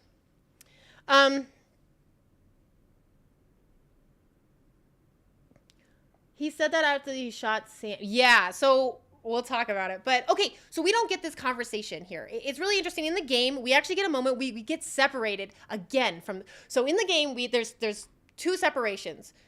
Joel and Ellie get separated from Henry and Sam. We kind of see what happens there. And then what's really interesting, and I loved that this happened in the game. In the game, you get Joel and Sam stuck literally on one side of a door, and Henry and Ellie stuck. So these two are split, so you still have 2 and 2, but it's all mixed up, which is really interesting, provides a different dynamic. Now Joel has to protect Sam, and he's hoping that Henry can protect Ellie, but also kind of knows that Ellie can protect herself. So really cool in the game. I like how it's different, so if you play the game, it's totally worth it. You get some creepy stalkers that you have to deal with. I see you cheat on Overwatch 2. Aimbot? Really? Yeah. Yeah, obviously. Have you seen me play? Have you seen my SR? You think I play that? You think I have aimbot? Oh, gosh. I have not finished playing Uncharted 3. Yeah, I have aimbot. That's absolutely. Why do I still suck then? I don't understand. Still seen from a game was more impactful for me. Still seen from the game was more. Oh, the in the game was more impactful. Yeah, it was kind of hectic and crazy. I don't know about you guys. I know I was, and the people I was watching this with, we were all really surprised at how quickly they got through these tunnels. Because when you're going through the tunnels in the game, it's like a thing. Like it's a whole playthrough of like you're dealing with all sorts of infected, and it's kind of wild. But anyways, I really liked learning more information about Henry, exactly what happened with Sam, why Henry did what he did and turned Kathleen's brother in. And we learned more that like Kathleen's brother actually sounded like he was quite amazing, because even Henry said here, he's like, you know, that type of man that you would follow anywhere and you would do anything for? Now listen, Sam, I'm your dad now, and we don't bring up Tess. Matter of fact, let's keep our histories to ourselves. Yeah, they were just in and out. I like the detail though. So I have a question for you guys. So Henry is like talking about this individual who's Mike, who's Kathleen's brother, saying he's an amazing man. He would do anything for him. He would have followed him. Joel almost looks like he's thinking like, yeah, I know a man like that, but I couldn't think about who he would think about that, unless he's thinking about Sarah, because he says, always trying to see the positive in people, always trying to do the right thing. And this is about Mike. And Joel kind of looks to the side, and it almost looks like he's thinking about someone else here, but I couldn't think about who he might be thinking about. In only Sarah. What do you guys think? It's okay, because my aim is always horrific, so I find that funny, G. Tommy? See, but here's the thing about Tommy, is like, Tommy, and like we even learned it in the trailer for the next episode, right? Tommy didn't do good things. Tommy wasn't a good person to follow. Tommy made mistakes just like Joel did. And like Tommy has regrets. So I couldn't justify it being Tommy. Tommy's one of those people that wants to be a hero, but always went about it in the wrong way, I thought. Maybe he was thinking of Tess? But see, same thing. Like, she did so many bad things, too. I don't know. The way he's contemplating here, it felt like he was thinking about someone. That was just me. So we learn about Kathleen's brother. He seemed freaking awesome. And then we learn what Henry did. And again, I shouldn't say throw this in our face, because they touch on this all the time. This whole show is about, is it right to do anything to protect the ones you love? Is it okay to murder for the ones you love? Is it okay to rat out on for the ones you love? Like, where's the line in life anymore, right? Like, everybody's thinking with their hearts instead of their mind here, and this is going to come up. It's come up so much in this show, and it's going to keep happening. And there's a very obvious reason for that we'll learn.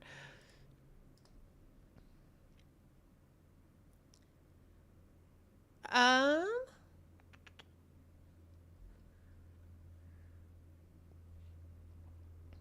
is this all caught up? Uh-oh. Anyways, okay. Maybe Eugene? I heard they got into some real messed up. Eugene, I forgot about Eugene. Let me. I don't know if this is caught up. Oh, there we go. He spoke somewhat despairingly about Tommy's idolism last episode. He admires him. Okay. Yeah, it definitely could be Tommy. Joel doesn't respect Tommy, but he's family. I think they're focusing on the theme that the show game is more about people than infected. In the game, there's a moment where you are just focusing on staying away from bad people more than infected. Yeah. And he did most of the things under Joel's direction, and he regrets it. That's true, Steven. Back. Hey, babe.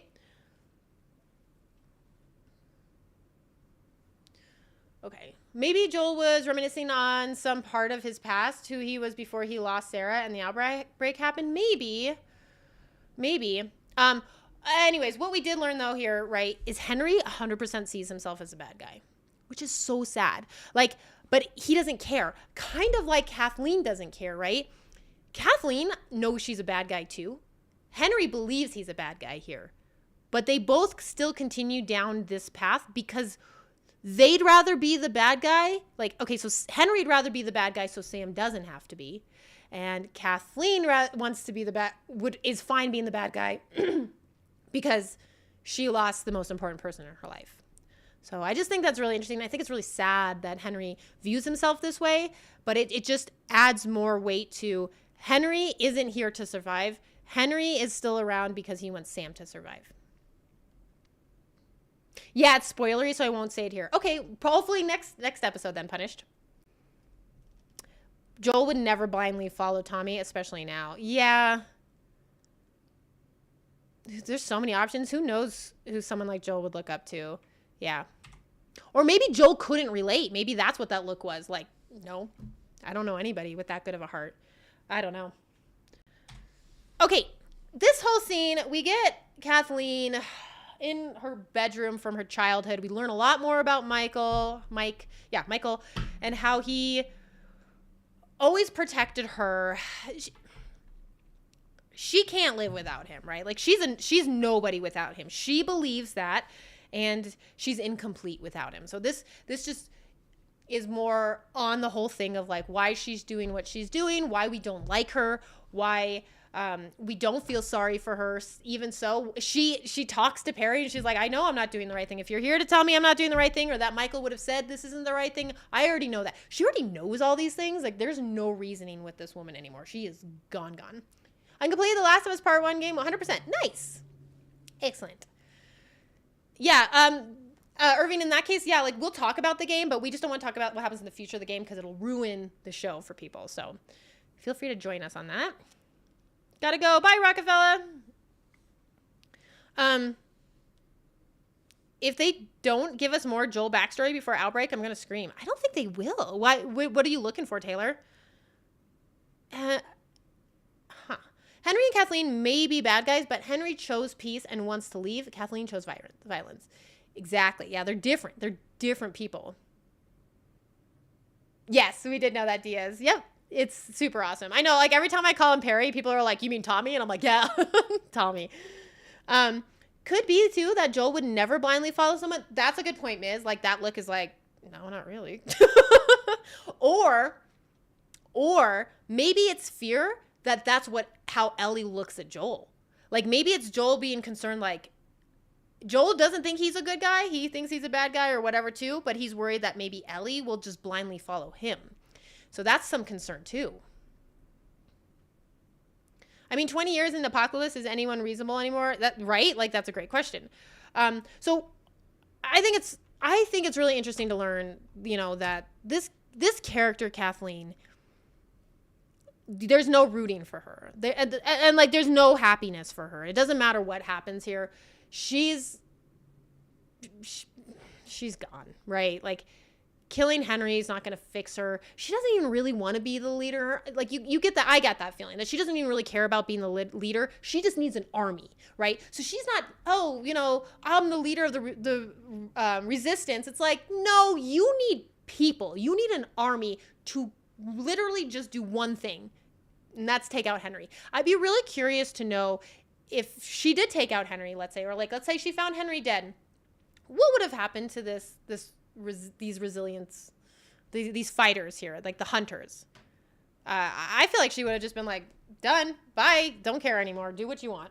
Like, I'm pretty sure that would have been her attitude.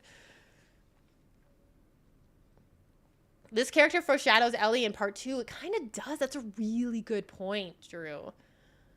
That's Joel's couldn't relate phase. Or maybe it's because some part of him wants to be that type of person for Ellie, someone he could look up to and learn from. Maybe. Sarah's family, possibly wife, girlfriend, Sarah's mother. I always got the feeling that Joel and Sarah's mother weren't really like soulmates in any way. Like, kind of like had a kid young, didn't really get along, broke it off. I don't think Sarah's mom was somebody that Joel ever really like cared wasn't in his life anymore. I could be wrong. Sorry, Taylor. You're talking about more you want to see. Okay, yeah, that's fair. Yeah, some information like that. I think the relationship between Ellie and Joel goes way too slow to suddenly blow up. Anybody feel that way too? To suddenly blow up. I like how slow their relationship is. Like, you get these key moments, and it happens here too, right? Okay, so first off, sorry, this is so dark. It's just really dark in the show. This house is exactly like we experience this as the gamer. When we get out of the tunnels, we have to go with Sam and Henry and traverse through this little neighborhood where there is a sniper in this building. They are not connected to the hunters. When we go through this, there's no one specifically looking for Sam and Henry. That's their mashup name, Ham. So that threw me off so much. Anyways, so when we're playing this part, there's a lot more people here that you have to kill and shoot because it's a shooting game, whatever. And you have to work your way up to the sniper. You have to carefully get there without being sniped and killed. You get to the top and there's just a guy there. You take a sniper, very much like in this. However, in this one, what we learn is that guy is on radio with Kathleen, which is cool. I liked how they connected this whole city with this scene.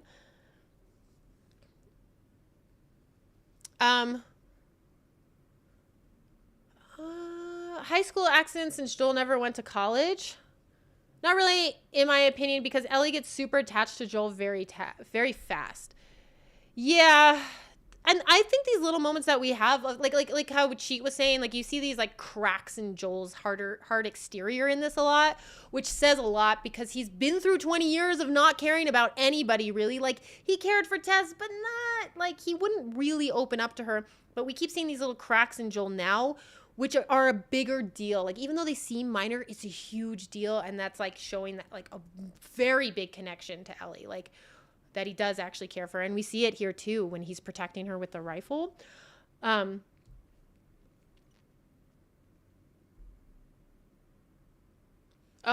yeah, that's true, Punish. Well, if the place is an analog for Pittsburgh in the game, then it could be taking that in this time they just because it's like that ruefully defending turf. Yeah, that's true.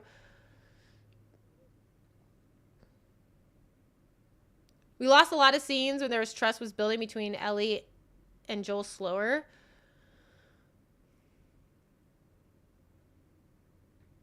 I don't know. I don't feel like it's moving too slow. That's for sure. Because I think it shouldn't be a quick thing. Like this is tough for Joel. Joel's kind of like resisting it. Like he doesn't want to care for somebody else. Like if you care for somebody else, you get hurt. Like that's his mentality with everything now. So I definitely don't think it's too slow.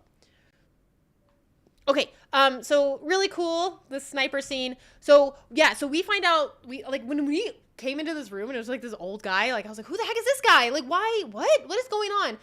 But then we find out he's connected with Kathleen. And then we hear that Kathleen and her entourage are on the way. Very scary.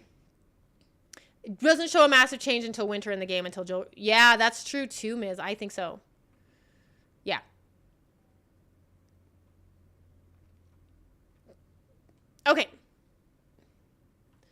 So, this is cool. I just took a picture of this real quick because we have Joel with his sniper and we get to do this in this room. And it's really, this is like one of my favorite parts in this game, by the way. I really like the sniper part in the game. And it's very, it has some similarities, but it has crazy differences. The similarities are you are shooting, trying to protect Sam and Henry and Ellie, kind of moving forward to get to the house that you're in.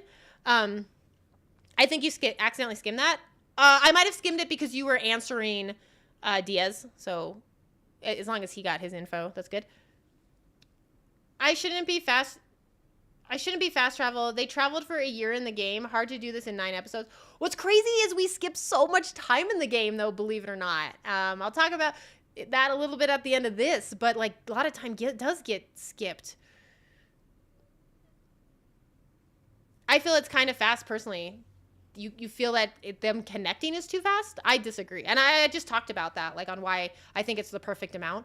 Like I like these little cracks that we're feeling, like and like seeing from Joel, and these little connections and this trust thing, and what is being trusted and what's not. Like Ellie with a gun, and like him telling Ellie to arm herself in certain situations. I think it's very well paced with their relationship so far. Before the scene, Ellie just turned from Baby Yoda to Atreus. Yeah. They use the same reload sound effect from the game. It's probably the real sound of a rifle, right? So like it's just like it's an actual sound, like it's a legit. No, I was clarifying to his point to you, Kat. Okay. I think we're all on the same page. Like I get it. And like Diaz understood and he said good point, right? So we're all good.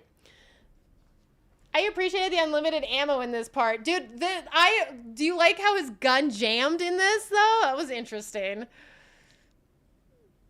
You never see Joel kill on screen. The only time is when Ellie is next to him. They always cut to Ellie when he kills. I don't know if that's true. I mean, I guess so. Well, also you have to think. In-game, you had a timed skip from Pittsburgh until Wyoming, exactly. And in this, it skipped from Boston to KC. Yes, which is a freaking long time. Yeah, that's very true. I mean, for where we are in the story, the relationship is correct. But it would be good to have, like, 12 episodes to get here slow. I mean, I think we all agree that, like, more of this show would have been ideal. Like, I think we're all on the same page that, like, if this season was, like, 4 more episodes longer, I think we would have all agreed that we would have enjoyed that. Where they put that extra time is that's where like conversation can happen. But I don't feel like their relationship is moving too fast. And I feel like when they do make small connections, they're subtle but meaningful. That's what I'm saying. And I think that subtle, meaningful little connections, like a little spark, I think those are perfectly done. I like them a lot. As a shower viewer, it feels too fast because I was used to it being Pittsburgh. I'm a head out, Cat. Bye, Miz. Have a good day. Oh, a show viewer. Oh, the unlimited ammo in the game is so important. I know. Yeah, I agree. But it takes you get one shot and then it's like reload. One shot, reload. So you like still like you're feeling super pressured. So like the pressure comes from time instead of like ammo amount, right? It was, I love that part. Enjoy the rest of the stream. Bye, Miz. Have a good one. Okay, so this scared the heck out of me. I don't know about you guys, but like, so in the game, we get infected coming down the street, right? And so like you're shooting no, sorry. Initially, you first get like mobs of people that you're shooting. You're shooting these mobs of people, protecting Sam, Henry, and Ellie. Then one tank comes. Just one tank. This scared the heck out of me. I was like, that's a lot of cars. Like, there's no way. Because you end up taking down this tank by shooting the guy that comes out the top. And it, like, starts a huge explosion, which is cool because there's an explosion. There's, like, a crash and I think there's an explosion in the game. There's definitely a crash into one of the houses in the game, which is cool because it happens in here, sort of.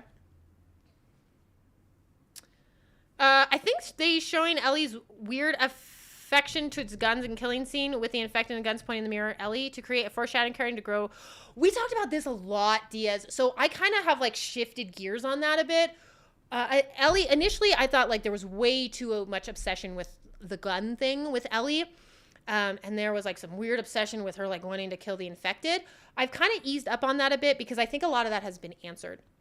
I don't think she has an obsession with guns. I think she just wants... There's regret from her past, which if you played the games, we know from the DLC on why there's regret there, and that she couldn't do anything. So I think the gun in her mind is a symbol of, I'm more independent. I can make a difference. I can protect people.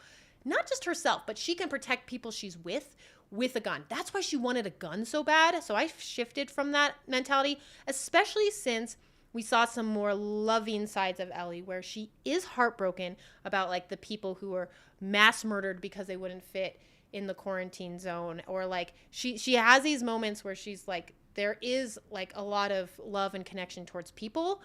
The infected that was trapped in the basement, I think is because she literally has something out for infected because of what has happened in her past.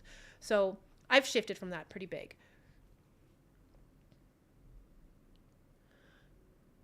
Where the relationship, gotta remember we have 4 episodes left. Right. 4 doesn't seem like enough. It's freaking me out. I will never understand why the TV shows are so short, especially when they're going to release them weekly anyways. I can have an entire essay on why more episodes are important. Yeah. The show sequencing generally follows what happens in game. The tank blowing up and crashing attracted the infected. Yep. Hey, Moose. So anyway, so that's what I was gonna get at. So initially we're killing like people, right? Then the tank comes. We shoot that. It like crashes into a building. So you just confirmed there is an explosion which attracts infected, and then the infected comes. So now you're shooting infected in the game. This was crazy though. The amount of cars here, I was like, what the heck is going to happen here? I don't know. There's too many cars.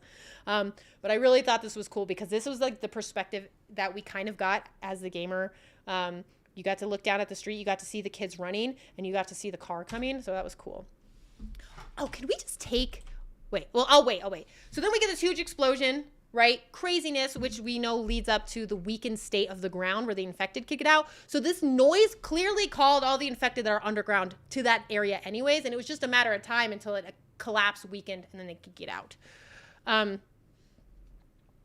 That plot hole in the game, how the truck got there, if the bridge was out, that's a big river to cross.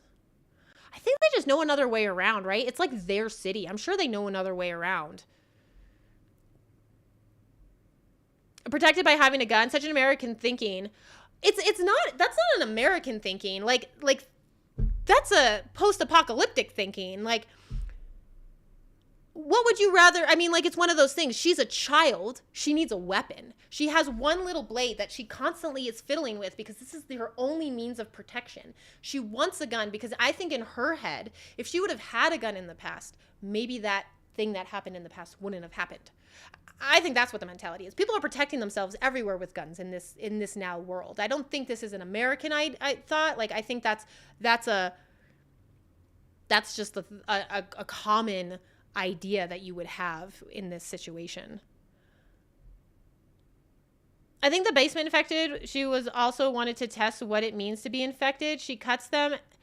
That too, like how much, and it comes with what Sam says too, like how much human's still in there, like when there's like barely any blood. Yeah, and we already talked about that, and if you guys want to go into that a little bit more, like we went into that in depth, I think, on that episode. And the huge truck in front with the plow gives us an idea on how Fedra cleared the highways, right? Why are there so many cars parked here? Well, this isn't a highway, right? Like this is, I don't know why there's so many cars, but like this place wasn't cleaned up. Like this place wasn't being used. This is outside the city. So Fedra wasn't really monitoring this area. This was outside of the quarantine zone walls. And it was just like a little less cleaned up. Okay. So we get this scene where freaking Kathleen has Henry, Sam, and Ellie cornered behind this car. And we'll go over this again, but she knows. Like, I was like, maybe when she hears on why Henry did what he did, she'll have some type of sympathy. None. Zero. She does not care. She has no heart left. Absolutely none. She's like, I know what you did. And then she has this terrible speech of like, did it ever occur to you that maybe he should have died? And like, you know, Henry's response of like, he's just a child. And then her response is like, kids die all the time. Like, she's evil, right? Like, you have to be able to sympathize with people, especially as a leader. Like, again, this just puts like more emphasis on the fact that she should not be in a leading position. She's just using these people. She's gone mad. She's crazy. She can't live without her brother. This is what she's doing. There's no reasoning with her, and there's no way to like understand. Like, you can understand what she's doing, but it's really hard to back. It's not a major street, right? Like, yeah, that's a good point. I don't know. Yeah, I'm British and I'd want a gun in the apocalypse, mate. Actually, I'm with Joel. Glad that he didn't give her a gun sooner. More safe. Well, he tried, but like, it's one of those things, like, you can't, like, just like Henry can't really protect Sam by not telling him the truth about things. You can't do that. Like, you want to be able to do that with these kids, right? You want to be like, no, you're too young for violence. We're not going to let you have to worry about that. The problem is they do have to worry about that. They're in situations where they can't be protected, when they have to rely on themselves. And if they have to rely on themselves, you want them to have the resources and the education to do so properly and safely. So it's really one of those topics where it's like, what is right here? Should you give them a gun and teach them how to use it properly? Or should you try to like just protect them and like keep them out of all this mess? Like, can you do that? I don't think you can. Like, maybe, like, I would say the best example of like, yes, you can do that would be Ish's community underground. And we all know how that turned out. So it's a lose-lose situation. She is so cold-blooded. Her speech was totally effed up, but it's perfect for her, right? Like, and like I said, this actress, she did not like Kathleen either. She's like, no, this lady, she's never going to find peace. Like, I liked it. She did a great job. I eat kids for breakfast, Henry. They're delicious. Oh gosh. Every pointing their guns over the guy with the gun in the first place. Okay. So, this whole scene, like, it was driving me nuts, and other people were saying it too, but it was like, freaking shoot her, Joel. Shoot her, Joel. Like, everybody's like, just shoot her. Can't shoot her. He can't even, if you notice, he can't even look out the window because our freaking military smart guy Perry here he's focused on Joel. If Joel peeks his head, Joel's getting shot. So he's protecting Kathleen here, which he has done time and time again. And of course he does it at the end here, but he just keeps protecting Kathleen. This is why I think, like, another thing, I think he at least really cared for Kathleen's family, right? Also, he was in contact with her mom. So he has a connection with Kathleen's family, whether it was with her brother or what. He's really committed to doing what she needs. The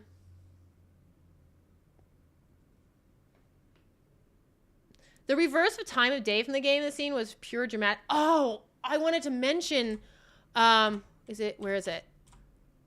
Oh, just like any of these shots, honestly, I agree, but I love it, Diaz. Like, or not, was it? Oh, sorry, Seth. I love it. I love the lighting in this whole scene. Like, if you just take a moment and just appreciate the cinematography in this and the lighting, I'm such a big fan of it. You have the lights from the trucks, like the big floodlights on. You've got the warm hue of the fire in the corner. I love the lighting on this scene. I was very happy with it. Kathleen is what I like. Yes and no. I would argue that, but there's definitely moments for that. Tommy's a better sniper. Tommy's definitely a better sniper than Joel. Absolutely. I was thinking of that when he was trying to shoot that woman. I'm just like, dude, if this was Tommy, that girl would have been out already. Had to let Henry talk it out.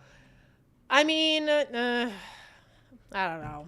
Okay, so we learn all this stuff, and then of course everybody pretty much gets distracted by the real threat in this world. We always, like, it's one of those moments where you kind of forget what the real threat is, and the real threat is the infected. You wish that all of humanity be working together. Like the war should be like humans against infected, but we know that that's not what happened in this world, and we know that that's probably not what would happen in real life either. You've got all this fighting and all this war on one side, like between each other, and then you have this whole group, this whole literal horde of people, mob, that just is the real issue here. And sure enough, that's what takes over here, which was really fun to watch. This little this overflow of infected was really cool. I liked it a lot. The imagery of Kathleen standing in front of a burning ruins as she literally burns her resistance to the ground is effective yeah, exactly. And I think that's really important too. Like, again, she has her back turned towards where the infected come from. Like, she already turned her back on like the real problems. She already turned her back on that pit that Perry was warning her about. She's already physically here, she has her back turned towards the real problem. So Tommy having a big part later in the show, since y'all talking about him, huh? Tommy's a very important character. Yeah, he's good part. You have to take cover. Oh my gosh, the part before you get the sniper, Irving. Yeah, I failed that one a couple times. I took this screenshot I took literally just from the lighting because I love it. I think it's so good. I love the warm hue of the fire, the lights from the trucks, the actual the flashing from the guns. I just take a moment to appreciate it. I just think it's super, super neat. You also get the same type of street dynamic that's in the game where it kind of goes off to the right hand side. I just didn't want to overlook that. I appreciated it. It felt like that zone in that area. Oh, I played this game a ton of times, and the horde startled you. Yeah, it was kind of terrifying, right? They do act a little different in this game, but I think this is a cool little change here.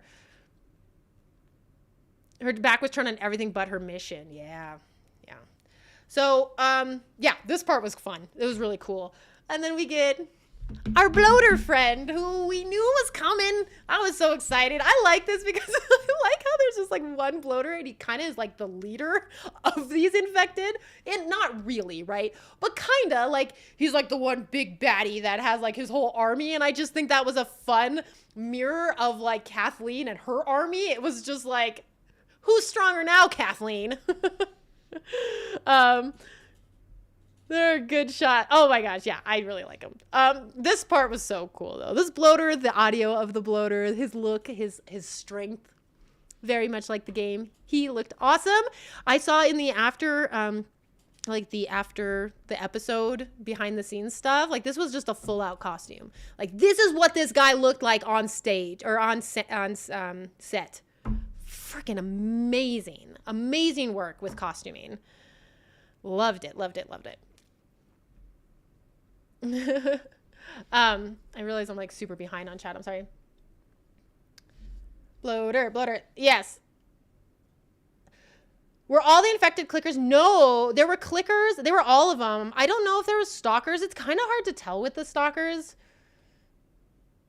It would have been cool if the bloater was Mike. It wouldn't have been enough time. It's just how would we know? Just as a name tag. Mike. That's Mike. That thing was terrifying. That thing is terrifying in the game. So yes, they did a great job. Perry got the death. The what? Oh my gosh, the death scene. Yeah. Okay. If they could develop that fast, that would suck. So I love this because Perry is just so fearless. He sees that bloater and most people will be what the, what the hell is that? But Perry, he goes into fighting mode. He's not even, he doesn't show any type of fear. It was really, I like Perry. I wish Perry had more story, but also his death was really cool. No, so the bloater is actually introduced in Billstown, believe it or not. You are trying to get a car battery. You go inside of a school building and you find a bloater in the gym. And it's terrifying. Yeah, we'll talk about the child jumping cheat. I want to hear what you guys. That he will rip Tommy's head off. Hello, my name is Mike. Hello, my name is Mike. Yeah. So Perry is Bill. Little bit, yeah. So again, this is the last time we get to see him do freaking everything for Kathleen. Why? I don't know. I don't like how he'll do anything from Kathleen. I don't need that story, but I feel bad for Perry because I think Perry's very lovable and Kathleen is very hateable. So it makes me sad. But here's what like Cheat was saying, like she literally had her back towards the fire. And we've been saying that she has her back towards the real problems. Then she has it, like he said, find cover, don't look back. And I know he says this, but it's like, this is the one person that actually cared for you. And she literally doesn't look back. Like, I thought that was just a terrible way to remember Perry. I think she's just, like, I already hated her. And I was like, well, maybe she has a little bit of love for Perry. It's like, nope, she still doesn't care. She didn't even look back for Perry. I don't like her. I know we're not supposed to, but I don't like her. So what we get to see in the background here, and this is really cool as a player, is the way the bloater kills Perry is the way you die if you die to the bloater. He literally takes between your mouth and your jaw and just rips your head face off. It's awful. It's so graphic. You actually don't, it goes black before you fully see it, but you know what happens. And I like how you don't really get a clear image of it either. It's you know, in the background there, it's blurred, but you do know what happens. And I mean, like, if you were going to die, like in this show, I think Perry got the coolest way. Like that, Tommy's voice actor got the coolest way to die. That was pretty sick. The funniest part about the bloater was when we were all watching is all of us were cheering for the jaw rip. I know. I think of the stalkers being identified as having stuff growing out of nose, but not covering both eyes. Right punished, which I have a picture for here because I want to argue that this child was not a stalker. She was a clicker, which makes me, we're gonna get there, which makes me mad. But here. A runner is stage 1 of infected, stalker stage 2, clicker stage 3, bloater stage 4. Shh. No spoilers. No, I would say, what's the ones in Seattle? Past the bloater. I can't remember their names. Maybe different. You all hate this woman too much. She is on a mission and doesn't deviate.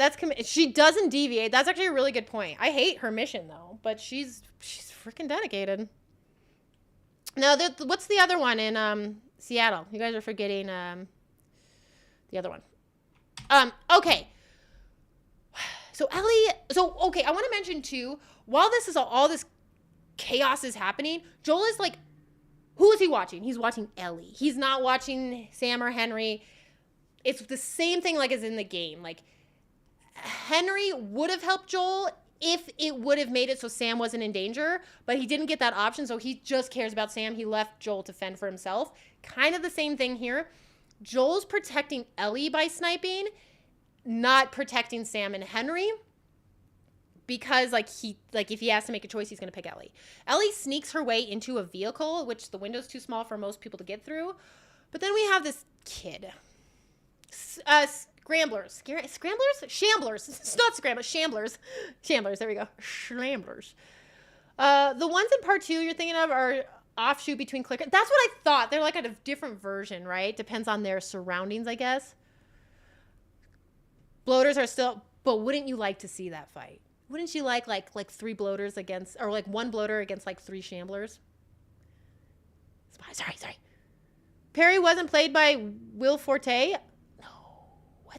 The child clicker was a shock to everyone because there was no child. Okay, so I'm okay with, okay. I'm on the fence about there being a child clicker. It makes sense. Like, why would the children not, like, it's not like they wouldn't have the opportunity to turn in a clicker.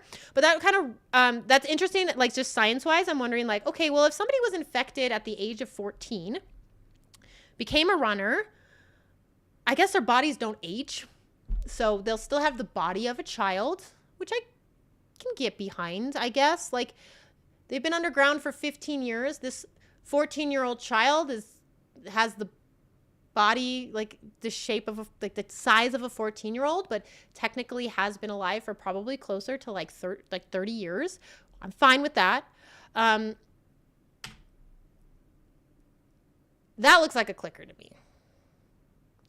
I couldn't find any shot where you could see her eyes. She also clicks when she enters. So she kind of peeks in and then she does the like sound, right? Which would be the audio reverb she's looking for to see if anybody's in here. I also kind of have a problem with her being in here in the first place. Like, if she can't see, why would she go in here? Like, there's so much chaos. There's so much other free game out there to go fight for and to eat. Why go in the car? I don't know. I didn't like her. Bloater versus Shamblers, right? 15-foot leap ability was a... Hold on, Rosemary. Yeah, she's a clicker. See? She's a clicker. Okay. So the body movement of clickers are way more rigid, stiff, in my opinion. Like, there's way more fungus in them. There's way more less, in my opinion, agility. There's so much more agility in a stalker than there is in a clicker, which makes sense. Like, these are older infections. There's more fungus. There should be less mobility. I didn't like it. I'm just going to come out and say it. I didn't like her agility in this. I'm fine with it being a kid. I just don't think the movement fit a clicker. You need to be infected for 2 to 3 years in the game. At least, I think. The only reason I don't like calling her a clicker is they aren't showing a leaping in the game. Okay, so that's what I'm saying. Like, I don't like it. I just think... So the monsters have an evolution chain? Yes, absolutely. They have stages. Like, so you can actually see the stages when a runner... And I think it depends on, like, environment. But, like, this fungus kind of takes over your body. It takes different amount of times. There's no, like, set time. But if the conditions are perfect... It'll take over, and then you literally, like, you almost, like, cocoon yourself against a wall, Lynx, and you will, like, it's crazy. Like, there's all these different stages to things. But there's not, like, a definite time between them. If it really seems like someone's kid, like, that's kind of what I was feeling, too. It's like, oh, there's this kid, she does gymnastics, put her in. And I'm sorry to have such a bad attitude about it, but that's kind of like, it just felt so out of place. I'm fine with it being a clicker. I'm fine with it being a kid. Why the movement? Why this weird, like, gymnastic-y movement? Like, she's a kid. She's flexible? Like, no, that's not... She's a contortionist in real life. Exactly. Like, I could tell. Like, they tried to emphasize that. Like, I don't care what she does in real life. Why is a clicker doing this? So anyways, so we get the scene, Ellie gets out, and then I just wanted to point, like, this was easy to miss, like, kind of skip over in the game. This was easy to kind of skip over in the show. We have Henry and Sam stuck under a car where they're clearly being attacked by clickers. This is where Sam gets his bite, unfortunately. So totally sucks, but this is where it happens. A stalker clicker. So they all three find each other, and then they run up to the building where Joel is, and they're, like, just trying to run. And then here's Kathleen, again, her back turned to the real danger, right? Back is always turned to the real danger. And we get this kid stalker, clicker. She's acting like a stalker here because she's hiding. Like, clickers wouldn't hide.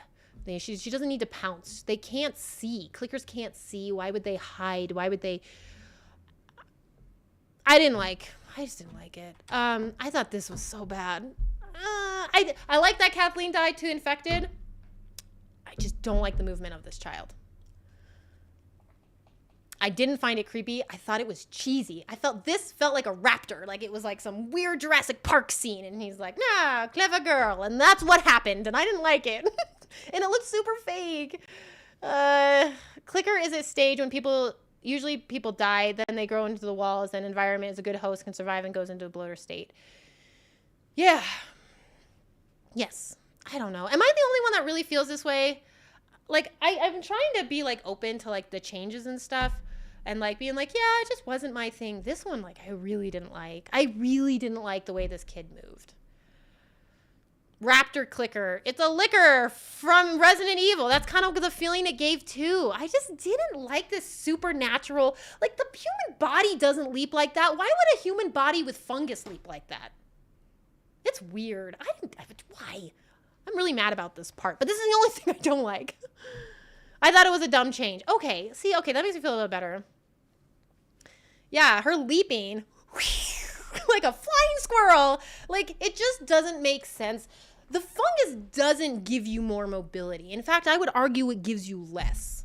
I don't care that it was a kid body. It just doesn't make sense. I'm glad Kathleen got her come up and see. Me too. Me too. She didn't use her leap when Ellie was in the car. She just fumbled. I know, she just like, I'm a gymnast, and she like back bends. I didn't like it. Resident Evil, love it.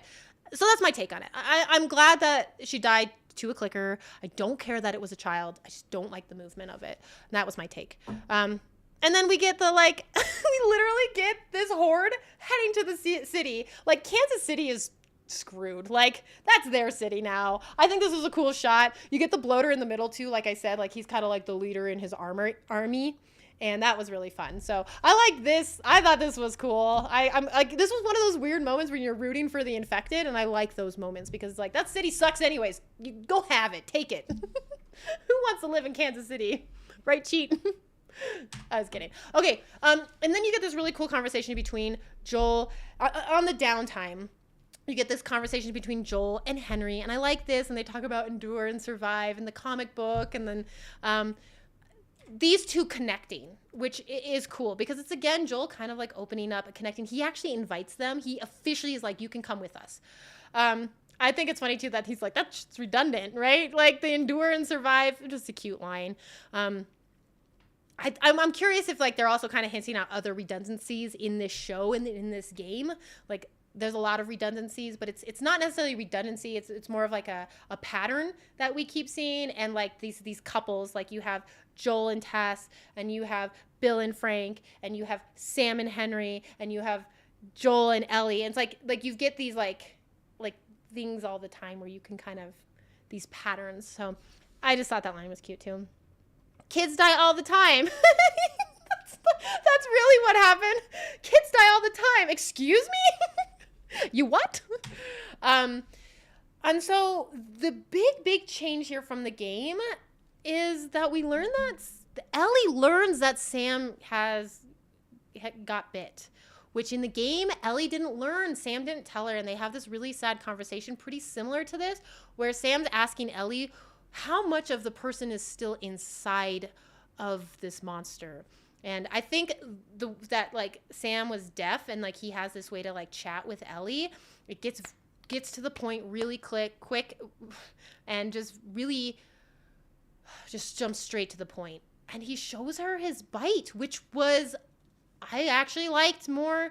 I think I was kind of sad when Sam didn't show her that, because in the game we get that really sad conversation.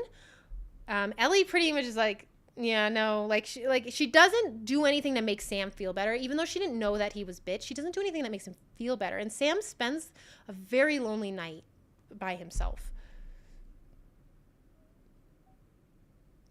In that scene that Joel said, that was funny or just like sweet? Briefly weird, made it work. Yeah. Conversation was super powerful even with limited words, right? Yeah, I think that's a good point.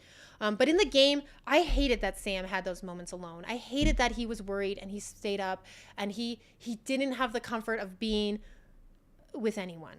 And I'm so glad for this change in here where he shows her, Ellie shows her her bite, and then they have this like thing where, and they confirm, I thought this when I saw it, but it was also confirmed at the end of this episode.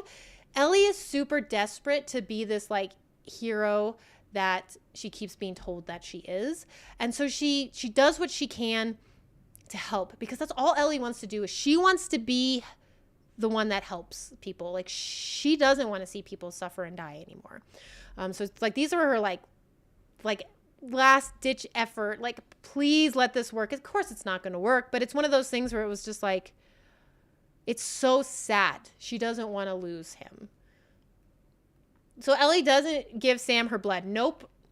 So that kind of like freaked us out as viewers for a second. We're like, is this going to work? What the heck? What are they doing here? No, they sleep in different rooms. And she's like, good night, Sam. See you in the morning. And like, Sam's alone. It's awful.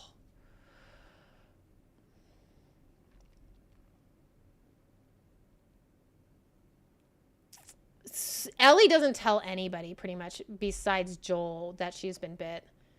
So her showing this to Sam was a big deal too. She doesn't learn that it's her responsibility to make the cure and go west. Well, that's all that they've been trying to do, is that she's trying to be this cure, right?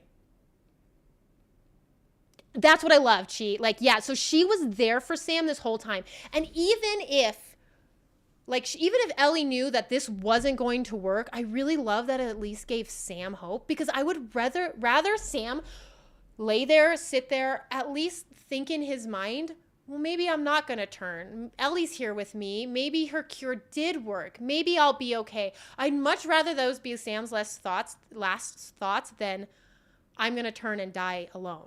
I hate that thought in the game. It's so awful and heartbreaking.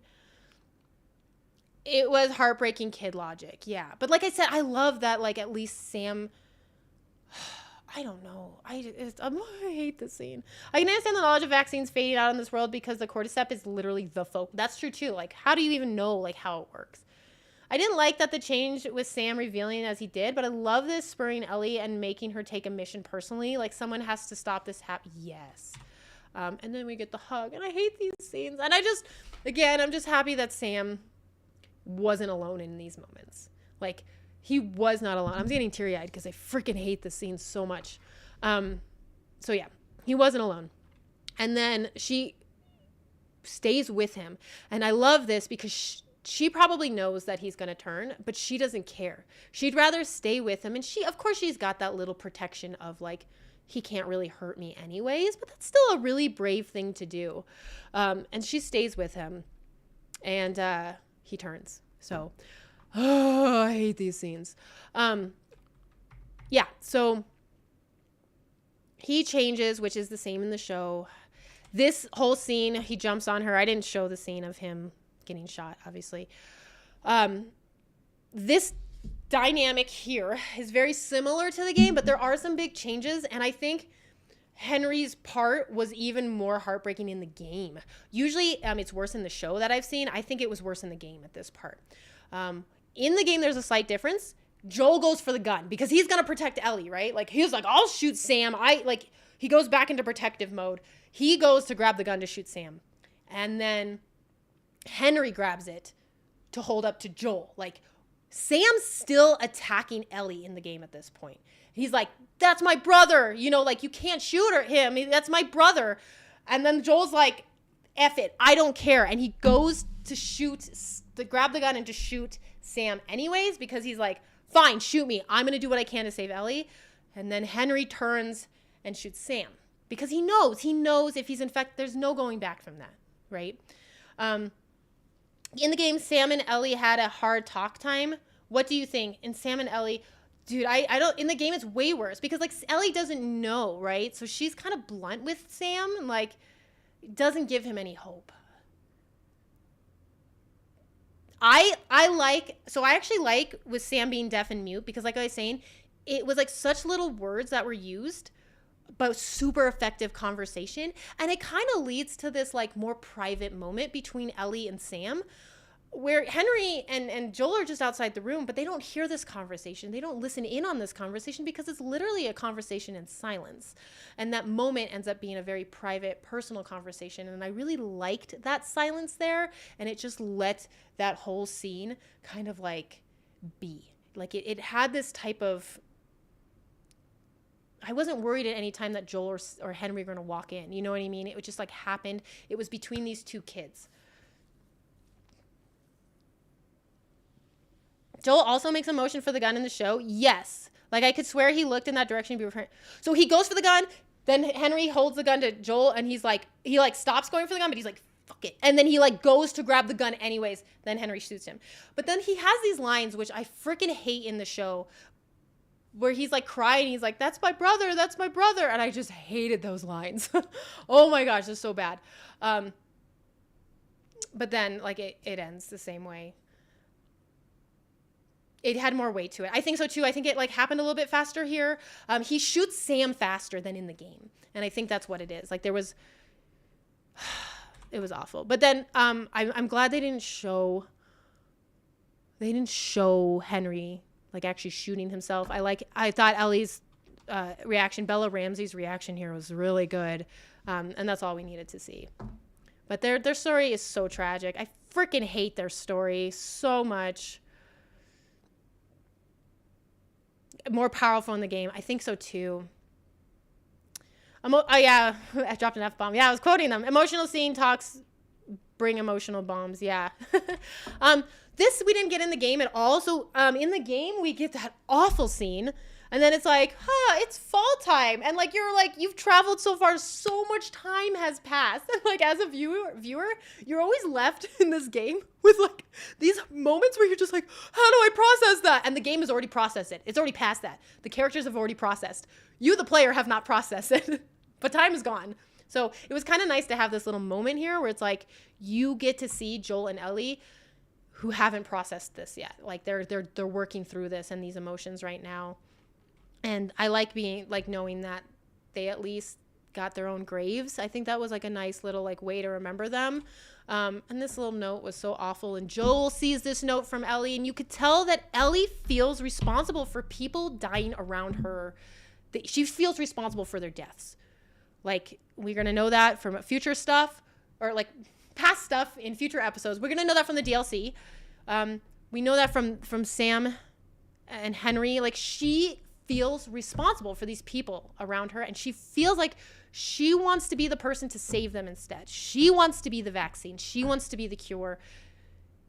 Her sorry here is that it didn't work and that she couldn't make a difference in her mind yet.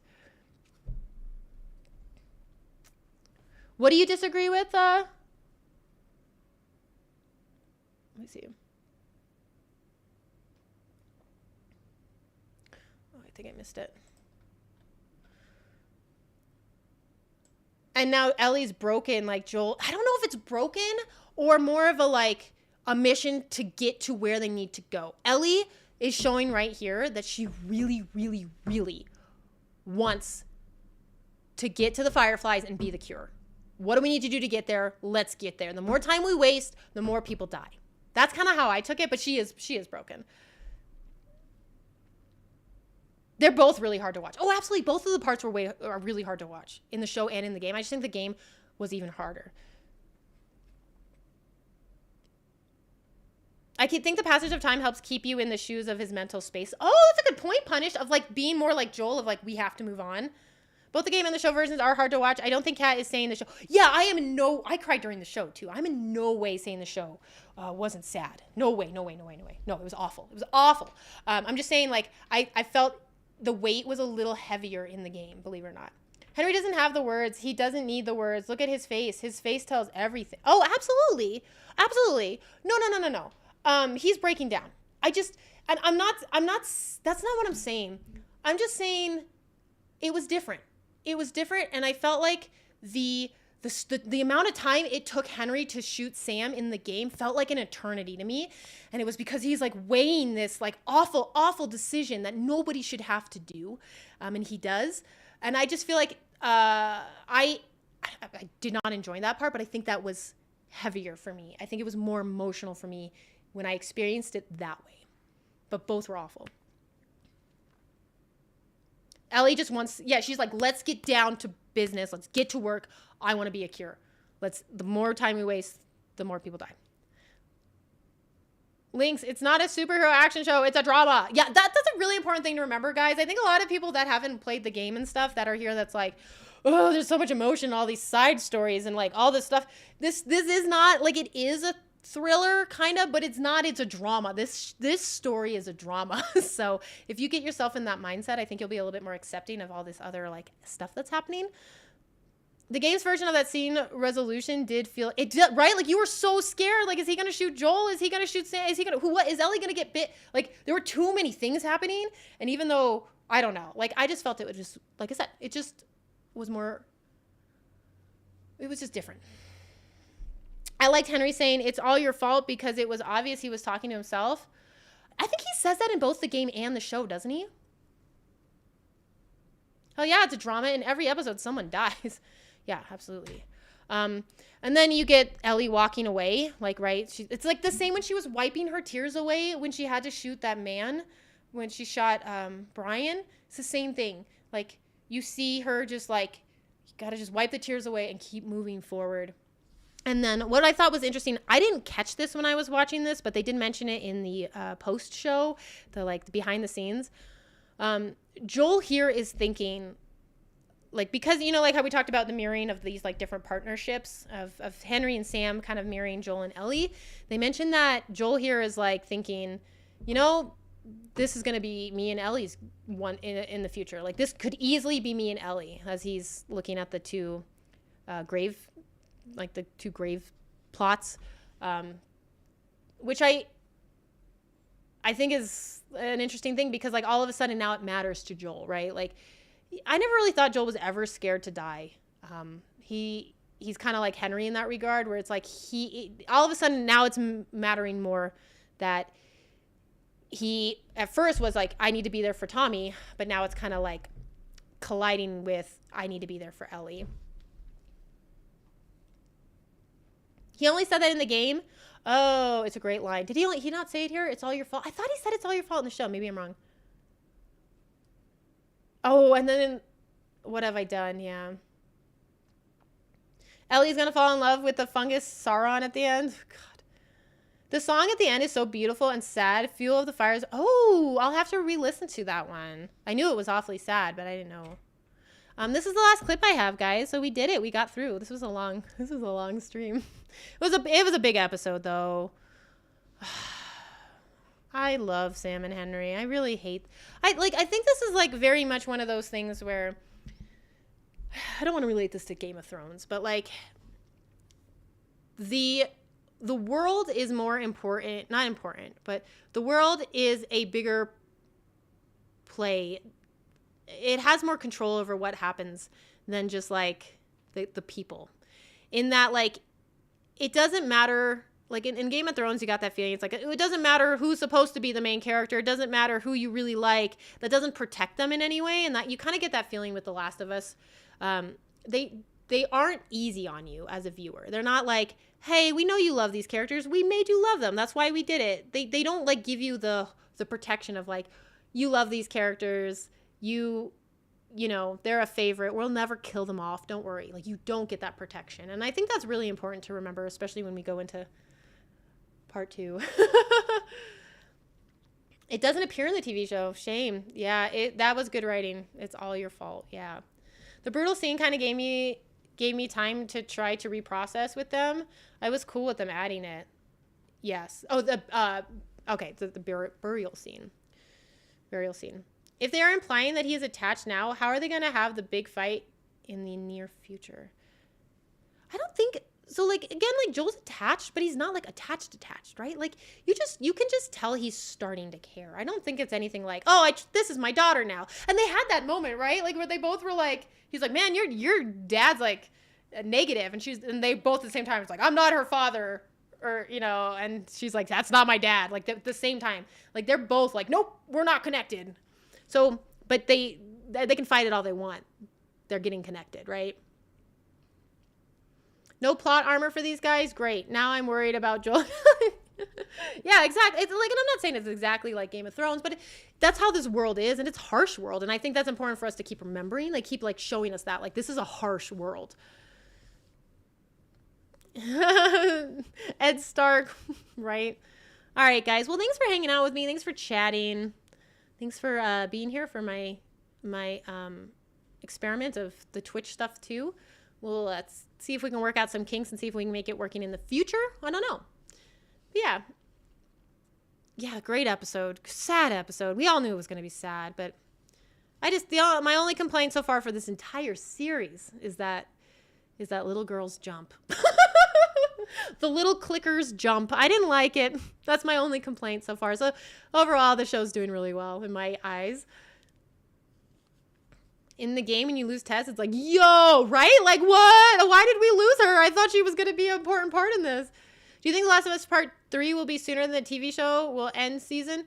TV show will end season. So they already, I was worried about this. I kind of talked about this after the first episode, but supposedly they've already discussed this with HBO, and the HBO show will not continue on. Like, they will not do a part 3 if the part 3 game is not out.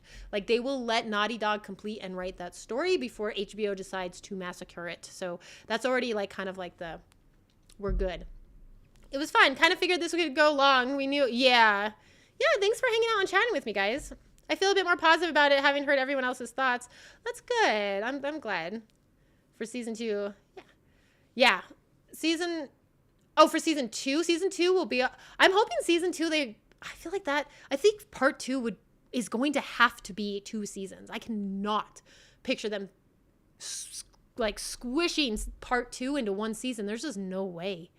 The game is like twice as long in general, and we already feel like this one's too short. So the idea of them making that 1 season is just not enough time. Before HBO decides to massacre it, right? All right, guys. Anyways, you have a wonderful day. I'll catch you guys tomorrow for some Spider-Man if you're around, and if not, that's it. I'll see you next time, okay? And we get back to our normal schedule with The Last of Us too, so that's good. On a serious note, you are doing well with these show streams, covering chat, and getting through it. Hey, thanks, Lynx. Okay. Anyways, guys, have a good day. I will see you later.